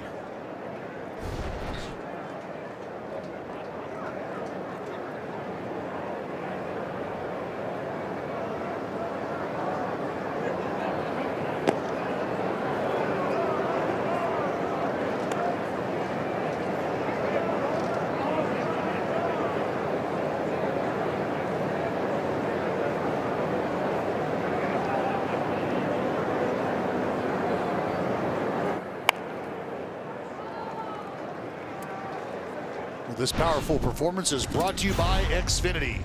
Jose Ramirez swung the bat well against the A's his entire career. Nothing's changed so far. 2-run double in the 5th. And ended up stealing 3rd for his 300th stolen base.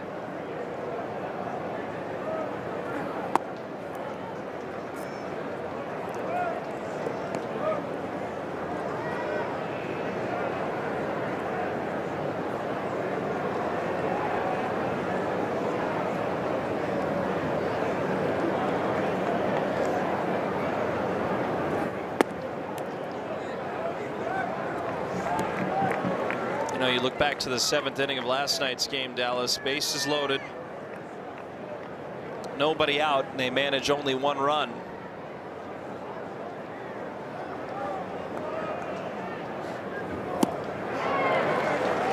The 6th inning, this game. 2nd and 3rd, nobody out. They manage only 1 run. Yeah, you gotta capitalize on those opportunities when they present themselves. 3-2. High in the air to right. Now right center, and it's Butler again. 2 gone.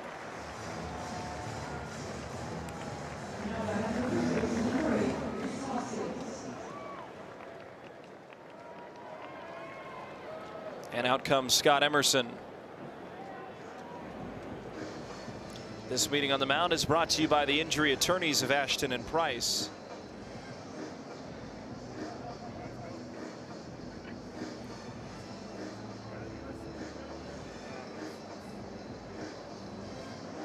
Hoskins 0 for 2 does have a sacrifice fly RBI.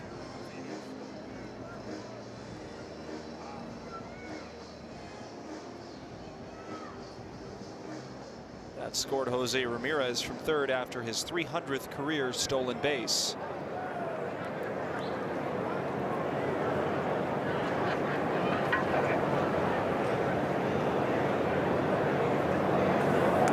And he got hit.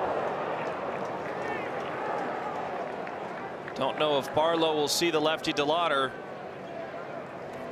And here comes Mark Kotsay. Well, that'll answer your question. Rhys Hoskins just going to statue this one up.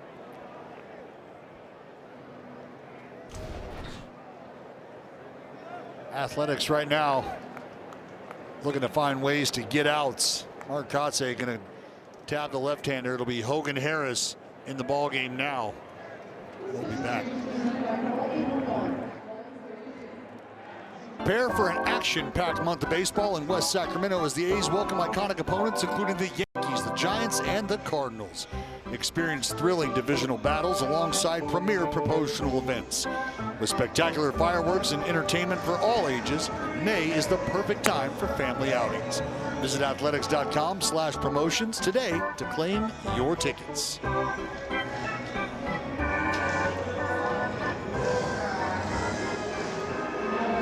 2 on, 2 out. Guardians up by 1. Hogan Harris in his 19th appearance will face Chase DeLauder in a 6-5 game.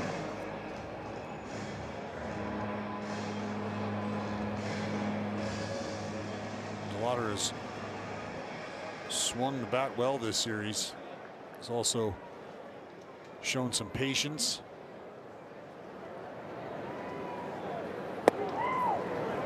There's a strike.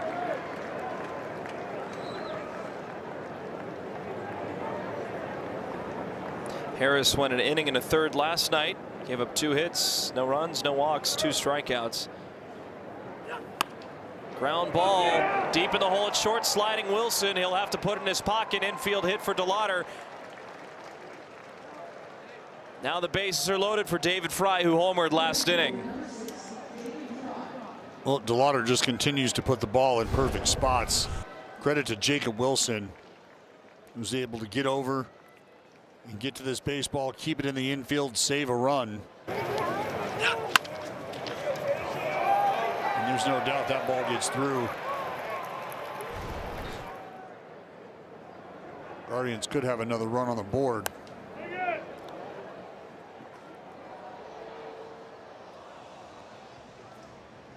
Tim Herron is warming up in the bullpen in a 7th inning that will feature Kurtz and Soderstrom, 2 lefties.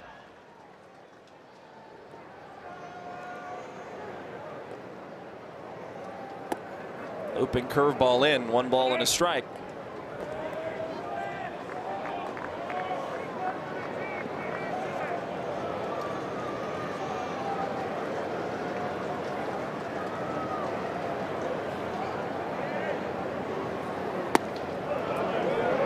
That won't do either. Not a bad pitch from Hogan.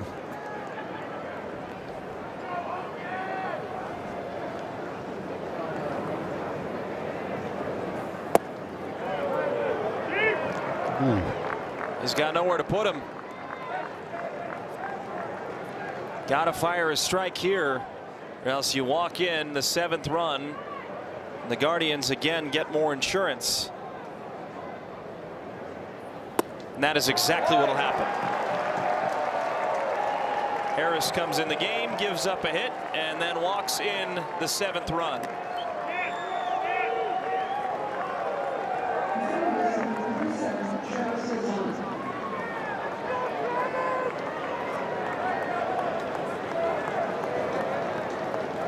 You can see the frustration on a few different faces.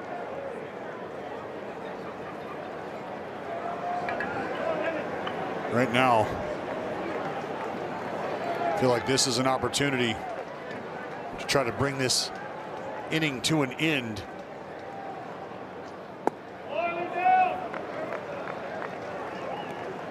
Petey Halpin will run for Fry.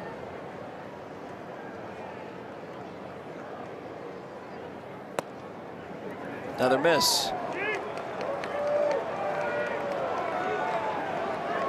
Well, that's the free pass list right there. 149 walks this season, 3rd most in baseball, just behind the Angels and Astros, a couple division opponents. The A's walked 8 last night.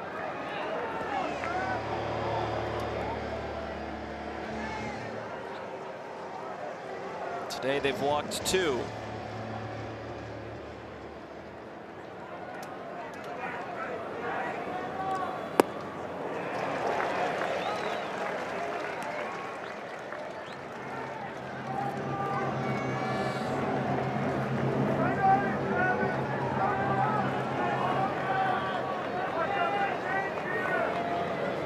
Two-two pitch. High, 3 balls and 2 strikes. Another deep count. Well, now you give a guy like Bazana, who's looking for his first big league hit, an opportunity to sit on a fastball. 3-2, and he fouled it back. It was a 4-seamer in.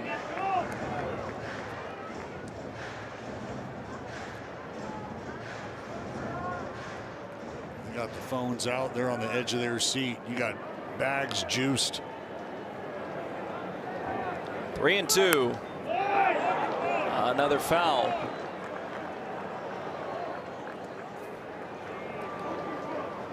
All 4-seam fastballs. No secret to what Harris has thrown.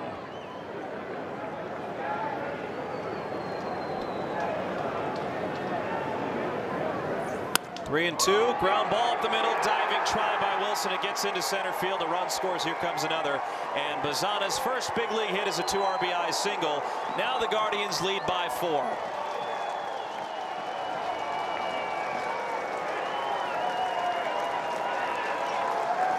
And if you're Bazana, there's no better place to be than in a situation where you can sit on a fastball. You get to a full count after the pitcher you're facing has just walked a run in. You feel pretty good about getting that fastball. He did indeed, and was able to push it right back up the middle. You get your first big league knock. The Bazanas go bananas. And you got a couple RBIs to go along with it.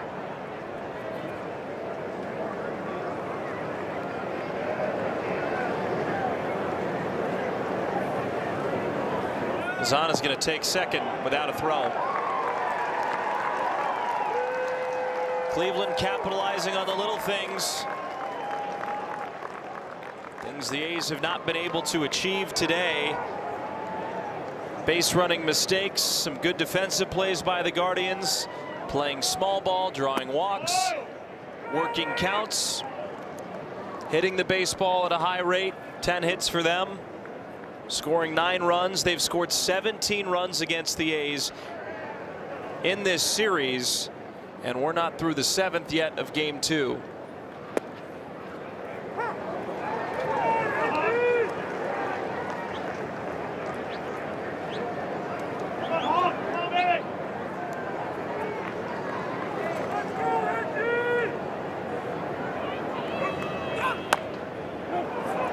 Tapped up the first base side. Kurtz will glove it and take it himself for the final out.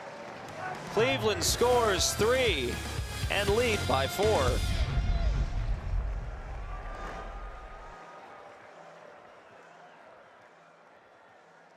All-Star Teacher Award is presented by Provident Credit Union. Go to NBCSportsCalifornia.com/AST to check out Brad Davis of Orangevale Adventist School in Orangevale, as well as the other finalists, and vote for your All-Star Teacher. The grand prize-winning teacher school will receive $30,000, so please vote now. Well, 9-5. 4-run lead for Cleveland. They have been unrelenting since the 5th inning, and Tim Herron, who's been a lockdown lefty reliever, is coming out of the bullpen against Kurtz, Langeliers, and Soderstrom. Well, probably the perfect landing spot for Tim Herron. First pitch up. Looks like it may have caught the corner, but most consecutive games with a walk and a strikeout. I mentioned this earlier. Now 11 for Nick Kurtz. And this here, which you hope isn't, but very well could be his last at bat. Stephen Kwan over to left. Petey Halpin into center, and Angel Martinez going to slide over to right.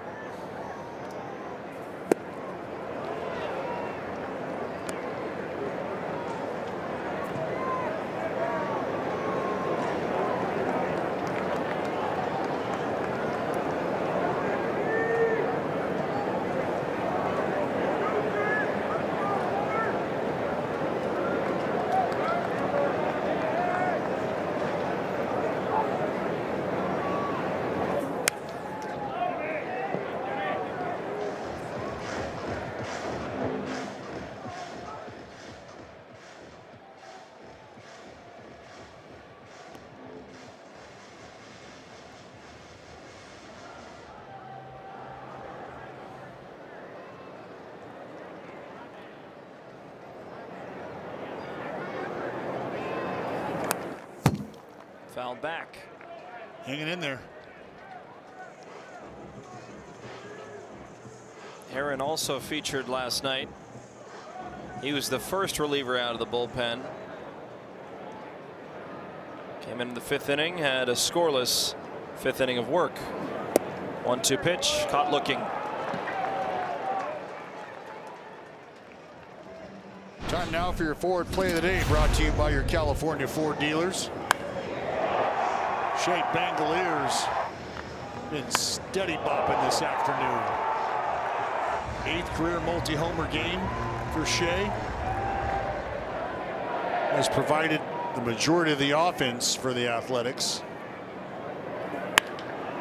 He'll add to his 2-hit total, make it a 3-hit game.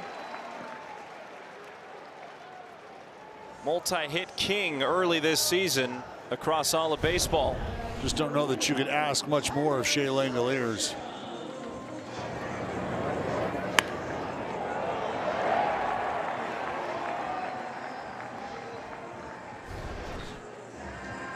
.45 knocks this season for Shea. Baseball's best as of right now.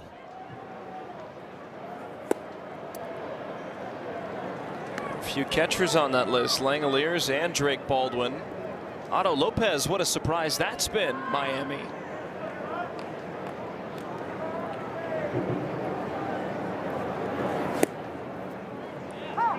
1-1 to Soderstrom. He's 0 for 3 with a strikeout, a ground out, a fly out. Limited time to try and come back into this game.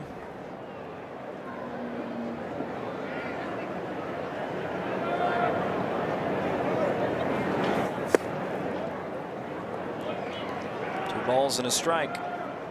You got 8 outs to score 5 runs. Or 4 at the least. That's assuming that Cleveland doesn't score anymore. 2-1. High drive to right center. Moving back is Halpin, and he leaps and he makes the catch. That is the second time that an A's hitter this series has been robbed of extra bases by a Cleveland center fielder. Petey Halpin comes into the game and a tremendous catch. That's just been the way that the cookie has crumbled this series.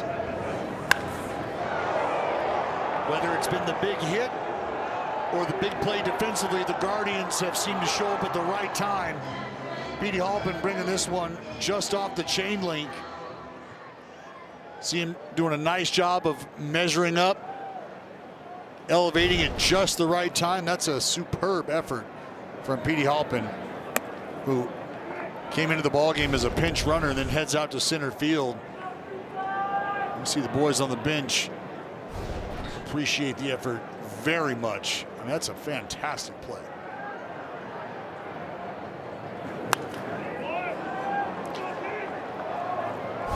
And with the way that Sody's been battling the left-handers, that would have felt really good for Soderstrom, no doubt. Heron? Yeah. That a baby Halpin, loosely translated.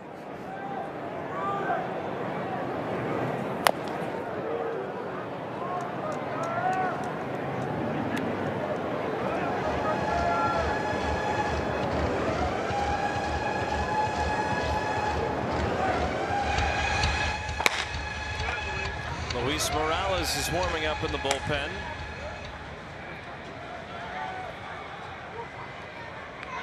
Brought back up today. Rooker's underneath it. Hit to left. Kwan. Glasses gleaming, makes the catch. That'll retire the side. 7 innings through. 9-5 Cleveland. A's Baseball is brought to you by Toyota. Class-leading MPG and more hybrid models than any other brand. Toyota. Let's go places.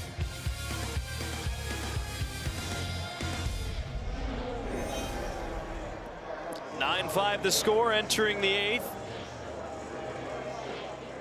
Cleveland is ahead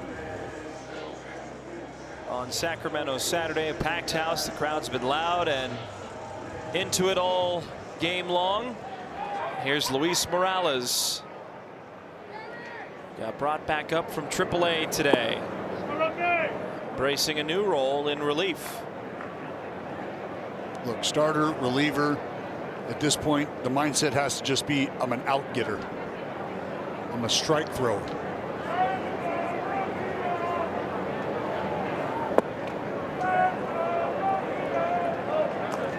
There's no question that the stuff is there.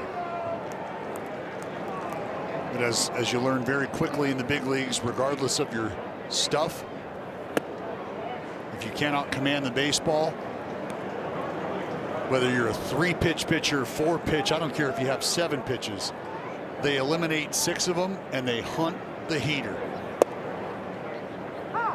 And you could throw it 1,000 miles an hour. Big league hitters could time a bullet. And that's what ends up happening, is bullets all over the yard if you can't fill up the strike zone. And that's the challenge for young pitchers when they first get here. Sometimes you give up some loud contact and you can be kind of chased out of the strike zone. But you have to maintain the confidence that you can fill it up.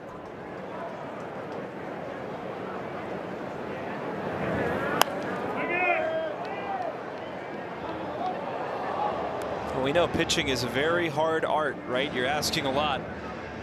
Against big league hitters, you have to have a good mix of command, sometimes velocity, control, and consistency. But today, Jacob Lopez was throwing strikes. The only problem was they were very hittable strikes. 6 runs off of 8 hits, including 2 home runs.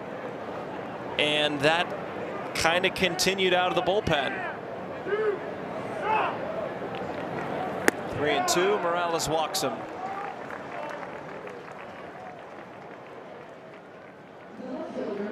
And we touched on it in the changeup. They asked about walks. How do you get the walks down? Well, they go from 8 walks in the game last night. They only have 3 today, but it seems like there's more because of a few hit by pitches, a few infield hits. But Cleveland has earned their lead. Well, they have, and I think in regard to the outing for Jacob Lopez, you know, the message is, as I say, if you're going to go out on your shield, let it be because you were challenging guys, not because you were hiding from the strike zone. And I think he did a fantastic job of challenging hitters today.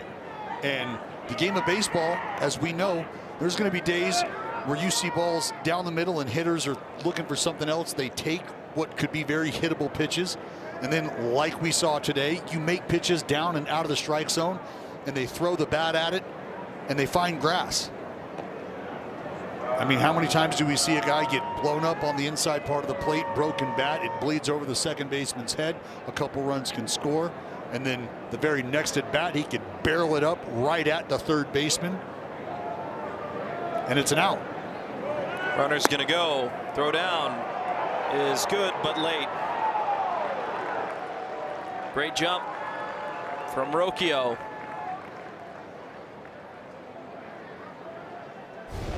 That's another element to this game. Cleveland's taking advantage of the extra 90 feet.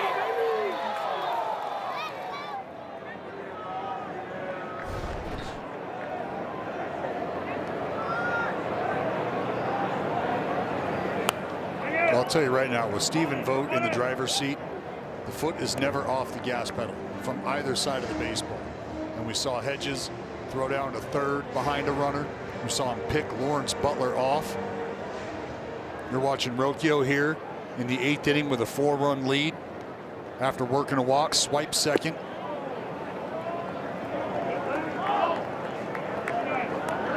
And that's the name of the game. Force pressure. Force the other team to execute, whether it's in the strike zone or in the field defensively. Make them play baseball.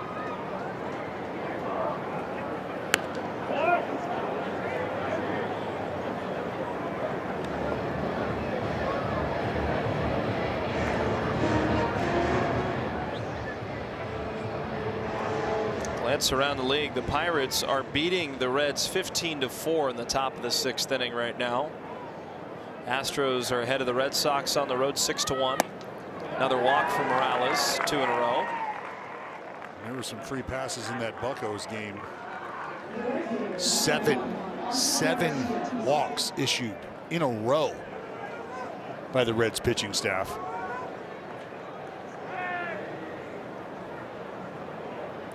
Blue Jays beat the Twins 11-4. Cease picked up his 2nd win. And the Cubs narrowly defeated the Diamondbacks 2-0. Imanaga gets his 3rd win.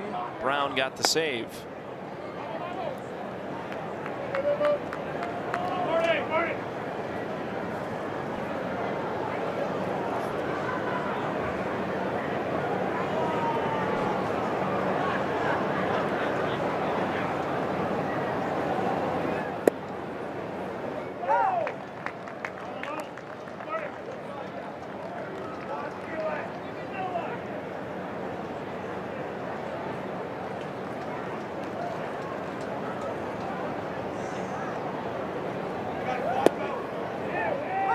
It's going to be an ABS challenge here. The previous pitch was called a strike. The batter has challenged. Looked like a pretty good pitch to me. Yeah. The pitch was a strike. Cleveland has 1 remaining challenge. It's 1 challenge for each team. Now with 2 strikes, you got to be able to turn this at bat here into an out.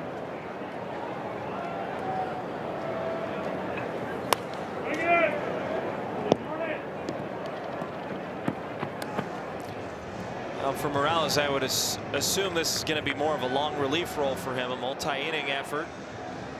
Don't know if Marcotte wants to use anybody else out of the bullpen. No, I got Morales finishing this ball game.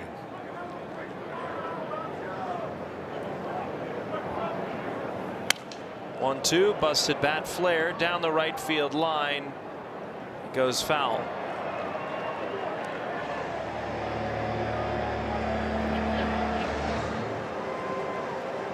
One more game against these Guardians tomorrow. Will also be a 105 start. It doesn't get any easier considering who may be towing the rubber for Cleveland in the series finale.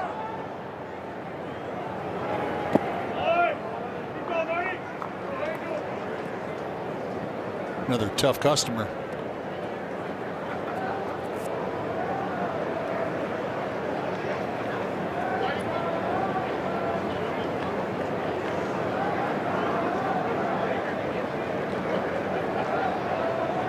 A's cast with Chris Townsend, Steve Sachs coverage will begin at 12:30.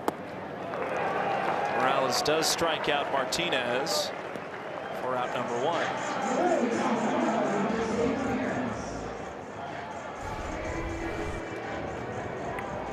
How about it? They dial up a slider here.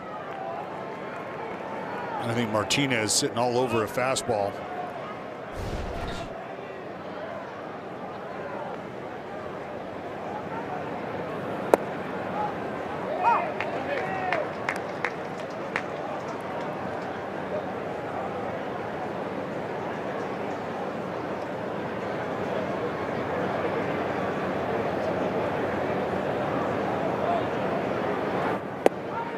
Strike 2.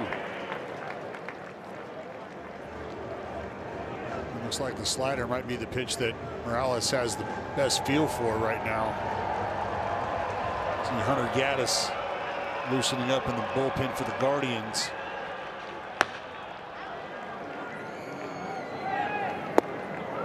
Called strike 3, and Ramirez is going to challenge. And I think he's going to be out of luck as well. The batter has challenged.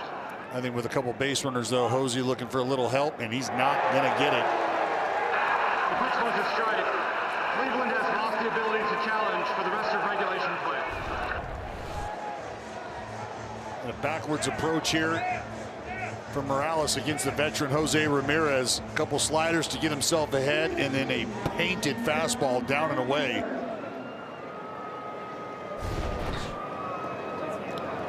That's a great job by Morales. Kyle Manzardo has grabbed a bat.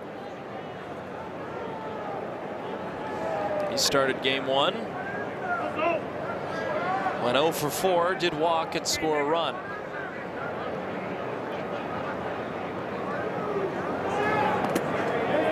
That was a wicked pitch in the dirt all the way to the backstop. Gets a swing. 0-1, but both runners advance 90 feet on the wild pitch.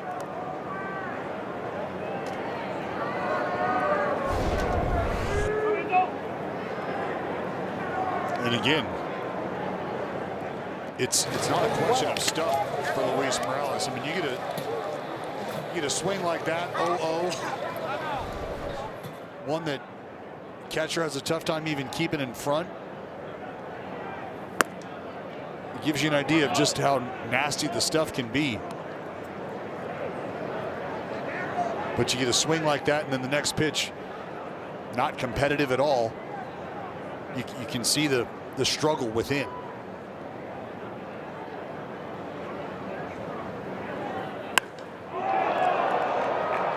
To right, Cortez as far as he can go. And Cleveland's blown the game wide open. They're up by 7, Dallas. It's been a frustrating game again. Of the last 4 innings of offense, Cleveland has scored 3 runs or more in 3 of those 4.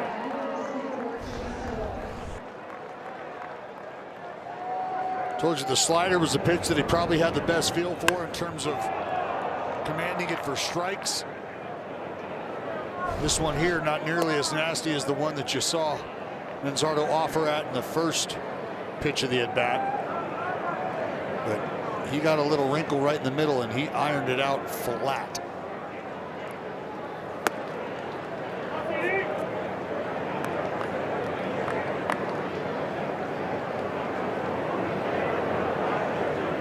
So 6 outs to try and score 7 runs. That's going to be a very hard task.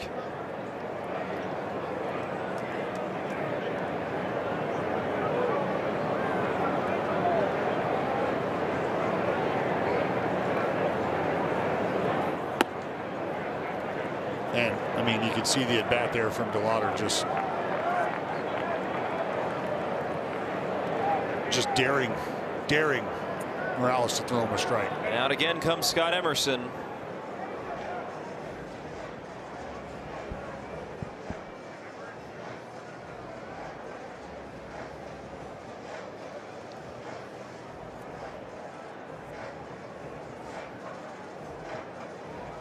If you're Scott Emerson right now, you're just trying to do whatever you can to instill some confidence in the young man.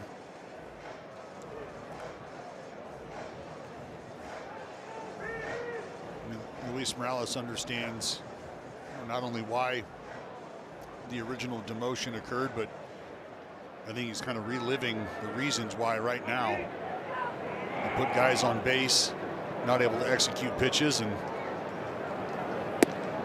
unfortunately things can snowball on you quickly in the big leagues.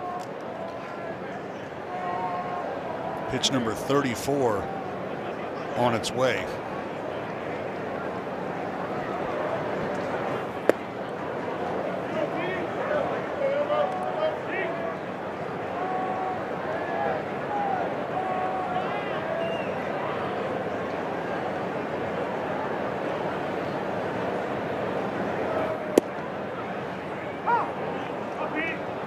Seen that fastball go from 97, 98 down to 94.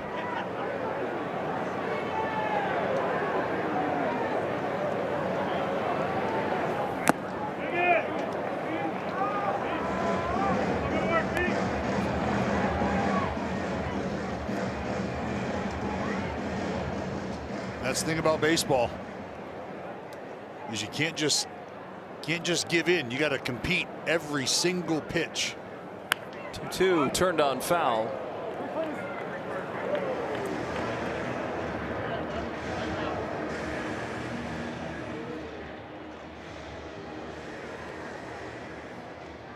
It's one of the reasons I talk a lot about the All-Star game for baseball being really the only event that in its purest form of sport still has both sides competing. I mean, the NBA is just a glorified either dunk contest or a three-point shootout, an alley-oop affair. Zero defense whatsoever. We know what the Pro Bowl looks like from an NFL perspective. Probably the NHL, you get some action. To left center, Soderstrom calling off Butler and makes the catch. 3 more runs for Cleveland's cause. 12-5. This game summary is brought to you by Toyota.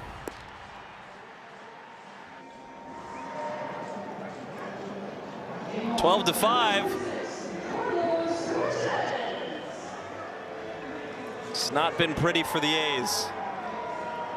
Shea, a 3-for-4 performance, 2 homers, 3 RBIs. His 8th multi-homer game, doing a lot of legwork offensively. But more will be asked about, or of these A's, down 7 runs with 6 outs left to play.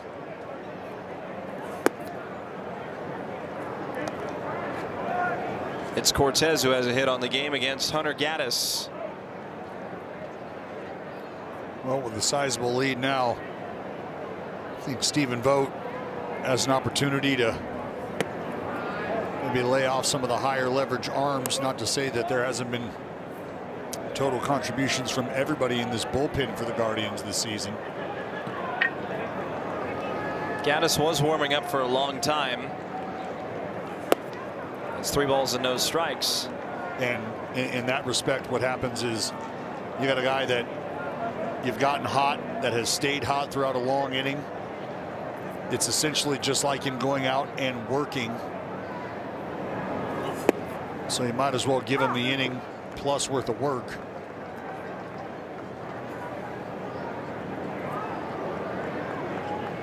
Brett Harris looking to make his A's season debut. He's on deck. 3-1. Up the middle and through for a hit. Cortez just continues to do it. So fun to watch.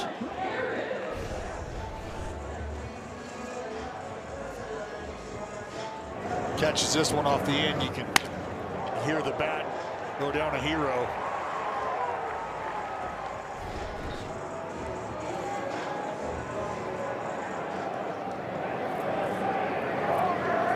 So here's Brett.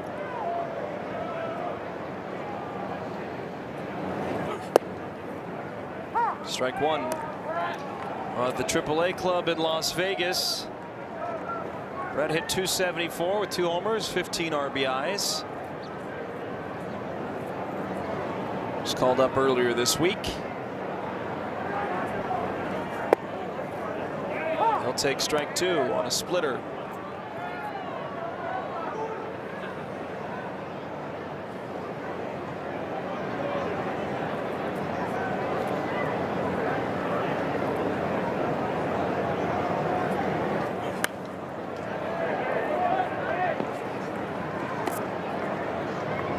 This is an opportunity to see Harris in a game where the A's are down 7 runs. Jacob Wilson with a 2-hit ball game under his belt. The way the score has ended up, Marcotte opting to get the shortstop off his feet here for the last portion of the ball game, which is understandable. So I would assume Hernandez would bump over to short. Harris would go to third. There you go. Harris has been playing a little bit of first in AAA as well. He takes, and Cleveland doesn't have any challenges remaining. Very close pitch.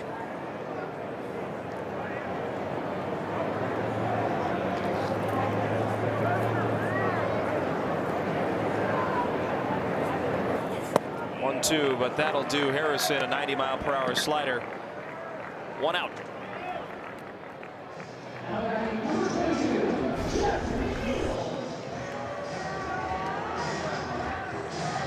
Slider, competitive pitch all the way through.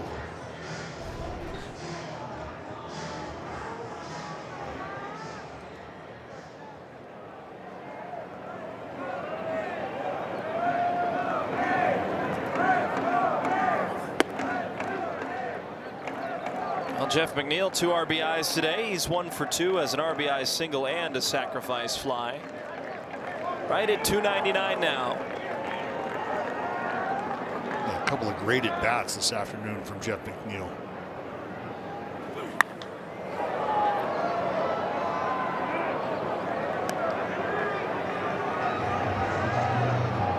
He's juiced. Snare job while on the phone? Sure. He is pumped. Or if he took pre-workout before coming to the game. Almost hit McNeil there. 2-1.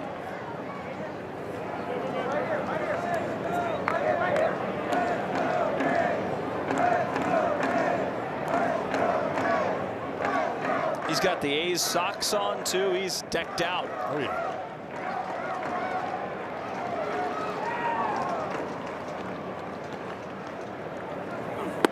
Three balls and a strike.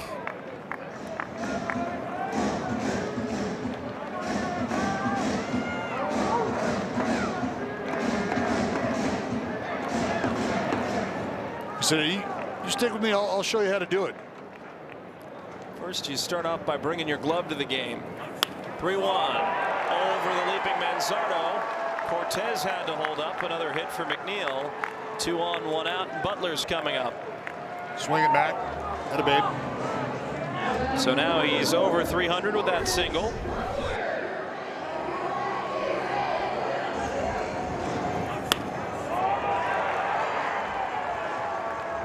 Pitch up he could turn on. You could see Manzardo out in front. Cortez doing a good job. Heads up base running.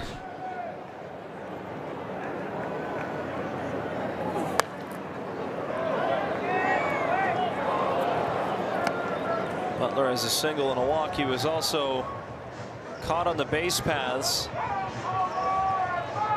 What ended up being a consequential play.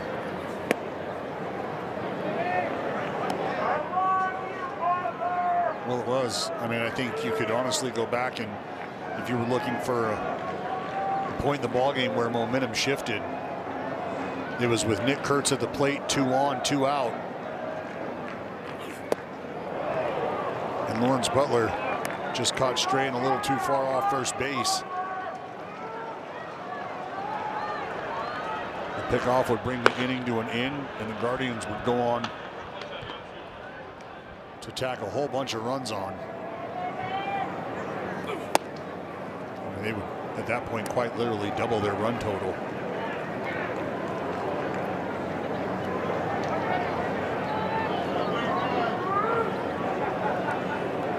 Guardians have scored in each of the last 4 innings. 3 balls and 2 strikes.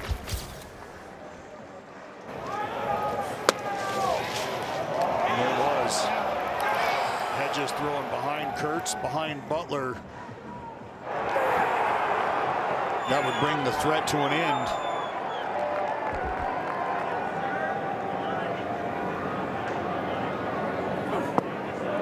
But he works a walk. Another good plate appearance for Butler. Loads up the bases for Hernandez. And now what you hope the A's can do is start going station to station. Stephen Vogt's going to go to the bullpen and get Holderman, with Hernandez coming up.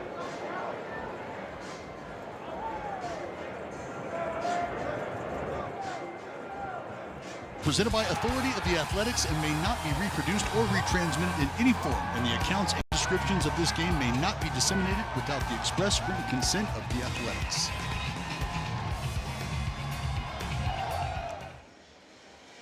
On this date in 2011, Hideki Matsui, on the first pitch he saw in the 10th inning, hit his only walk-off home run with the A's off of the Rangers' Darren Oliver. Matsui hit 175 career home runs, with 35 of them being hit on the first pitch. The most home runs for him on any pitch count. Dallas, you know, when a batter comes up to the plate, you know they're trigger happy and they're ready to swing on the first pitch. They want to do an ambush job. Is there any type of way that you identify that, and do you pitch to them differently as Colin Holderman enters the game? Absolutely. There's all that information in the scouting report that you understand pregame, and in your study work you find those things out, and that becomes a guy that you know. First pitch of the at-bat doesn't necessarily have to be a strike. Now you want it competitive around the zone, but if he's going to be willing to offer early, you feel a little bit better about expanding the strike zone early in the count, knowing he's going to be aggressive. Hayes pops it into left. In comes Kwan to make the catch. And everybody has to hold up. There's the second out.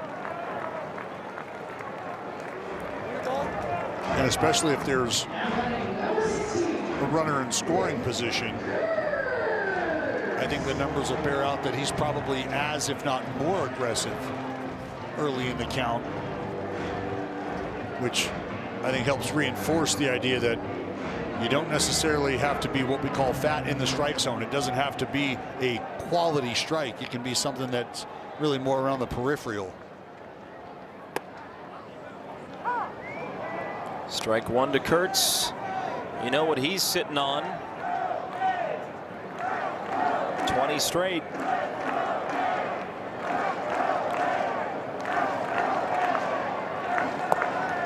Well, I can tell you that Nick Kurtz ain't up there to walk. He'd rather do damage. But if it means being patient and keeping the line moving here with 2 outs, so be it.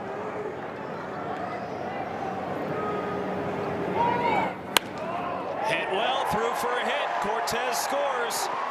Being held up is McNeil. Now a 12-6 game. Bases remain loaded. 2-out single. Kurtz has an RBI, his 16th RBI of the year. Catches a slider that stays up. Able to spin on it and get it through the right side.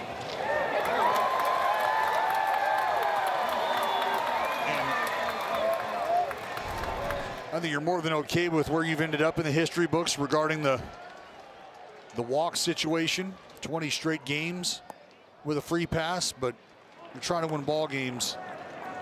You're not too worried about the history books in that regard. You just want to do everything you can to help the team win.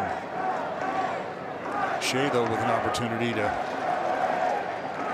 make it a 3-homer ball game with this last at bat. Slow, 2 balls and no strikes. He's got 2 of them. Talked about it, just keep the line moving at the very least. However you can. McNeil at third, Butler at second, Kurtz at first after his RBI single. 2-0, popped up. Hedges has it. The A's score 1. Down by 6. Let's go to the 9th.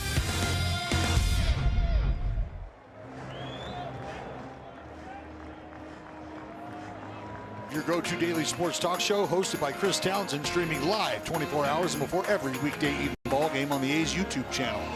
You can find them at youtube.com/athletics and on A's Cast X at athleticscast24. Well, the A's lead in the hit category, but they're down by 6 runs, so 12-6 game. Morales against Bazana. Takes up high. Harris is at third. Hernandez bumps to short. Austin wins behind the plate now.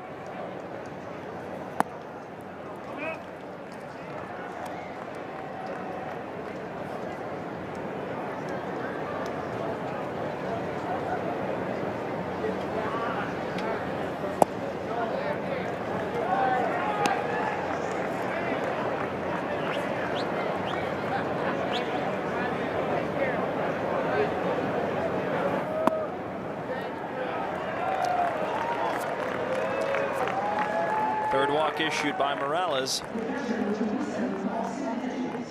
Oh, excuse me, 4th walk issued by Morales.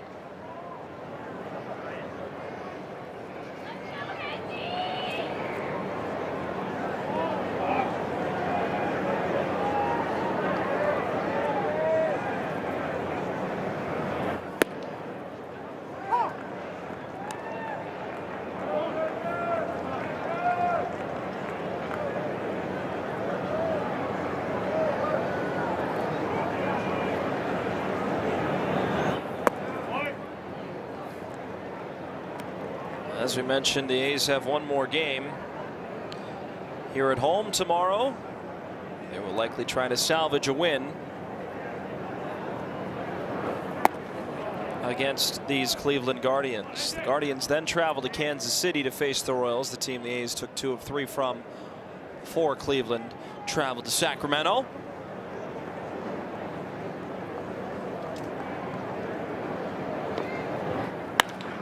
Line drive into left center field. Hedges has another hit. Butler cuts it off, goes to a slide. Hedges is going to push for second base, and he'll get there. Have a day, Austin Hedges. He has 3 extra base hits, and he's 3 for 5. 3 for 5 with a great play on defense as well.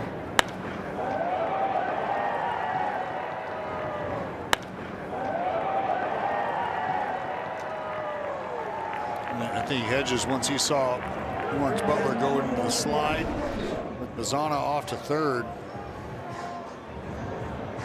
he made the commitment to second base, and you said it, now 3 extra base hits on the afternoon for the backstop.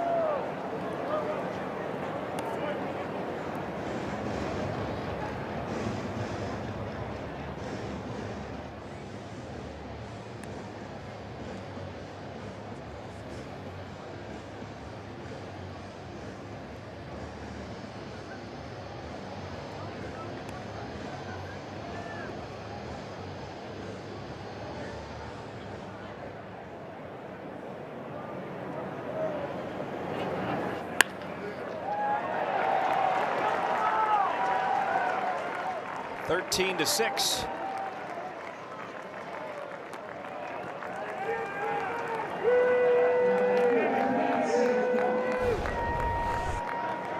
Well, it's been a bit of a hit parade this afternoon. A's with 14 hits under their belt.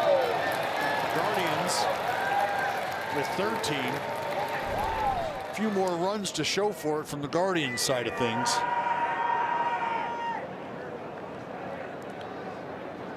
"21 runs in 2 games against the A's.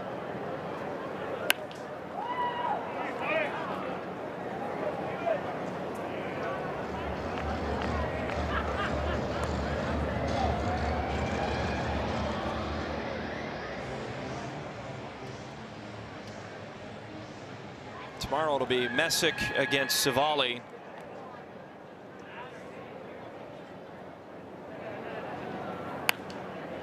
Kwan gets it in the air. Foul ground. Harris giving chase.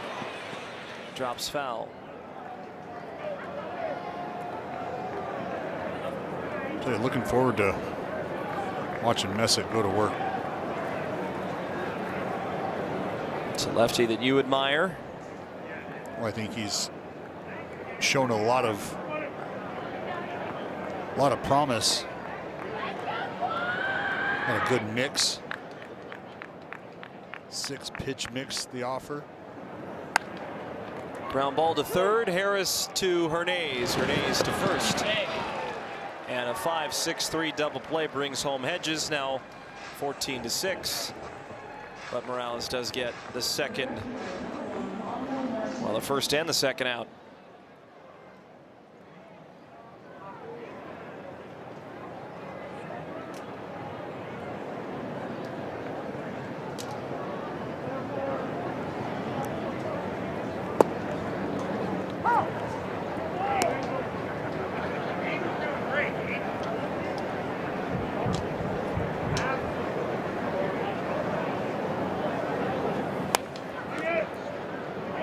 Oh, and 2 to Martinez.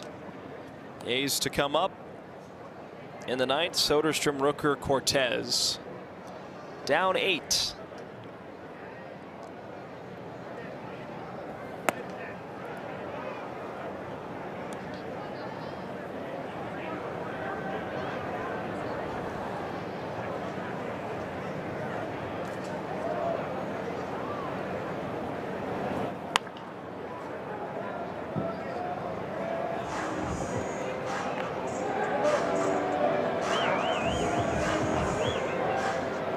Morales has thrown 57 pitches over an inning and 2/3. Here's 58. It's down.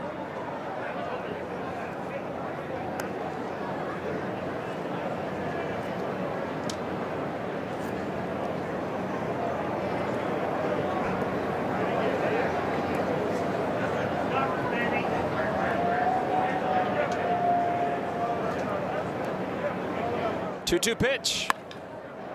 Lined into right center. That'll drop down in front of Cortez. And another hit.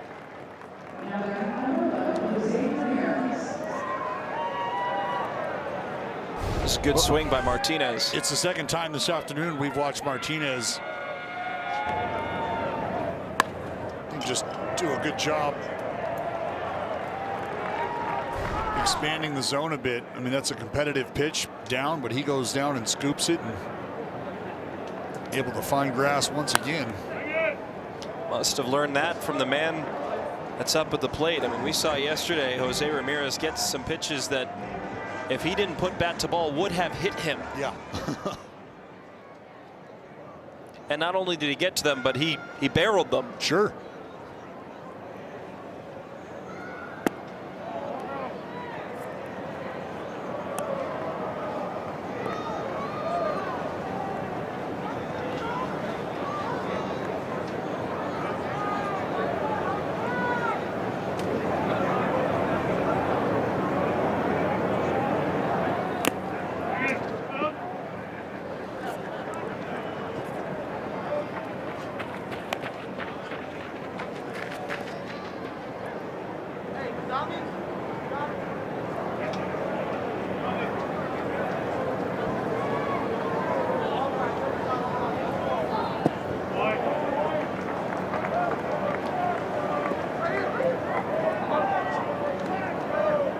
Pitch number 64 on the way now.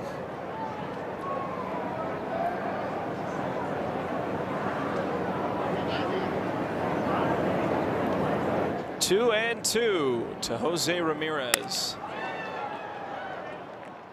To McNeil. Final out. 2 more runs coming to score. 14-6. Cleveland leads by 8. Get ready for a Giant Sacktown showdown. The San Francisco Giants arrive in West Sacramento to take on the A's for an epic 3-game series from May 15th to the 17th. You can lock in your seats for a jam-packed weekend featuring post-game K-pop fireworks, a Sacramento script clear cross-body bag giveaway, kid socks, and more. You can get tickets right now at athletics.com/tickets.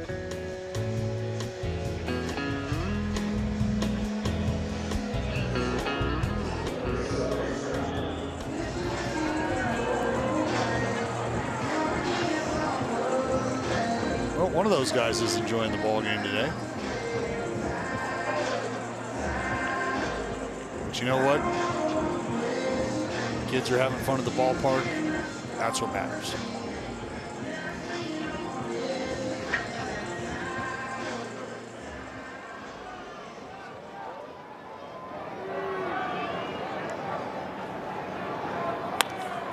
Bouncing ball. Mazana backhands, throws to first. Soderstrom hustles, but he's out. 1 away. Colby Thomas is going to come up and hit.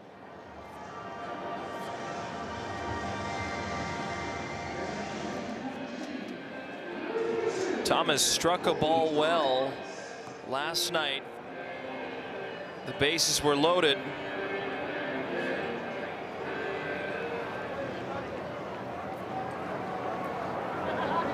And at that point, well, it's a ground ball to short. Thomas is out. Could have been a extra base hit. Bases clearing to bring the game closer, tie it. Stephen Kwan made an amazing catch.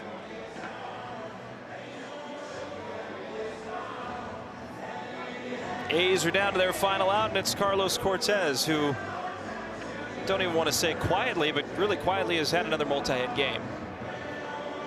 Well, it's, I think, kind of taking a back seat to what we saw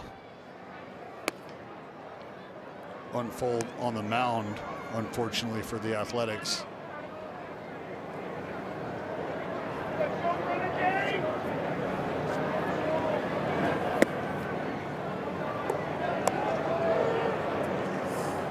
And that's a tough part. I mean, look, from an offensive perspective, when you score 6 runs, you like your chances of winning a ball game. And I mentioned it for the Guardians early in the game when they had already posted their 5th run of the game, 10-2, when scoring 5 runs or more. That appears like it may hold up here again this afternoon.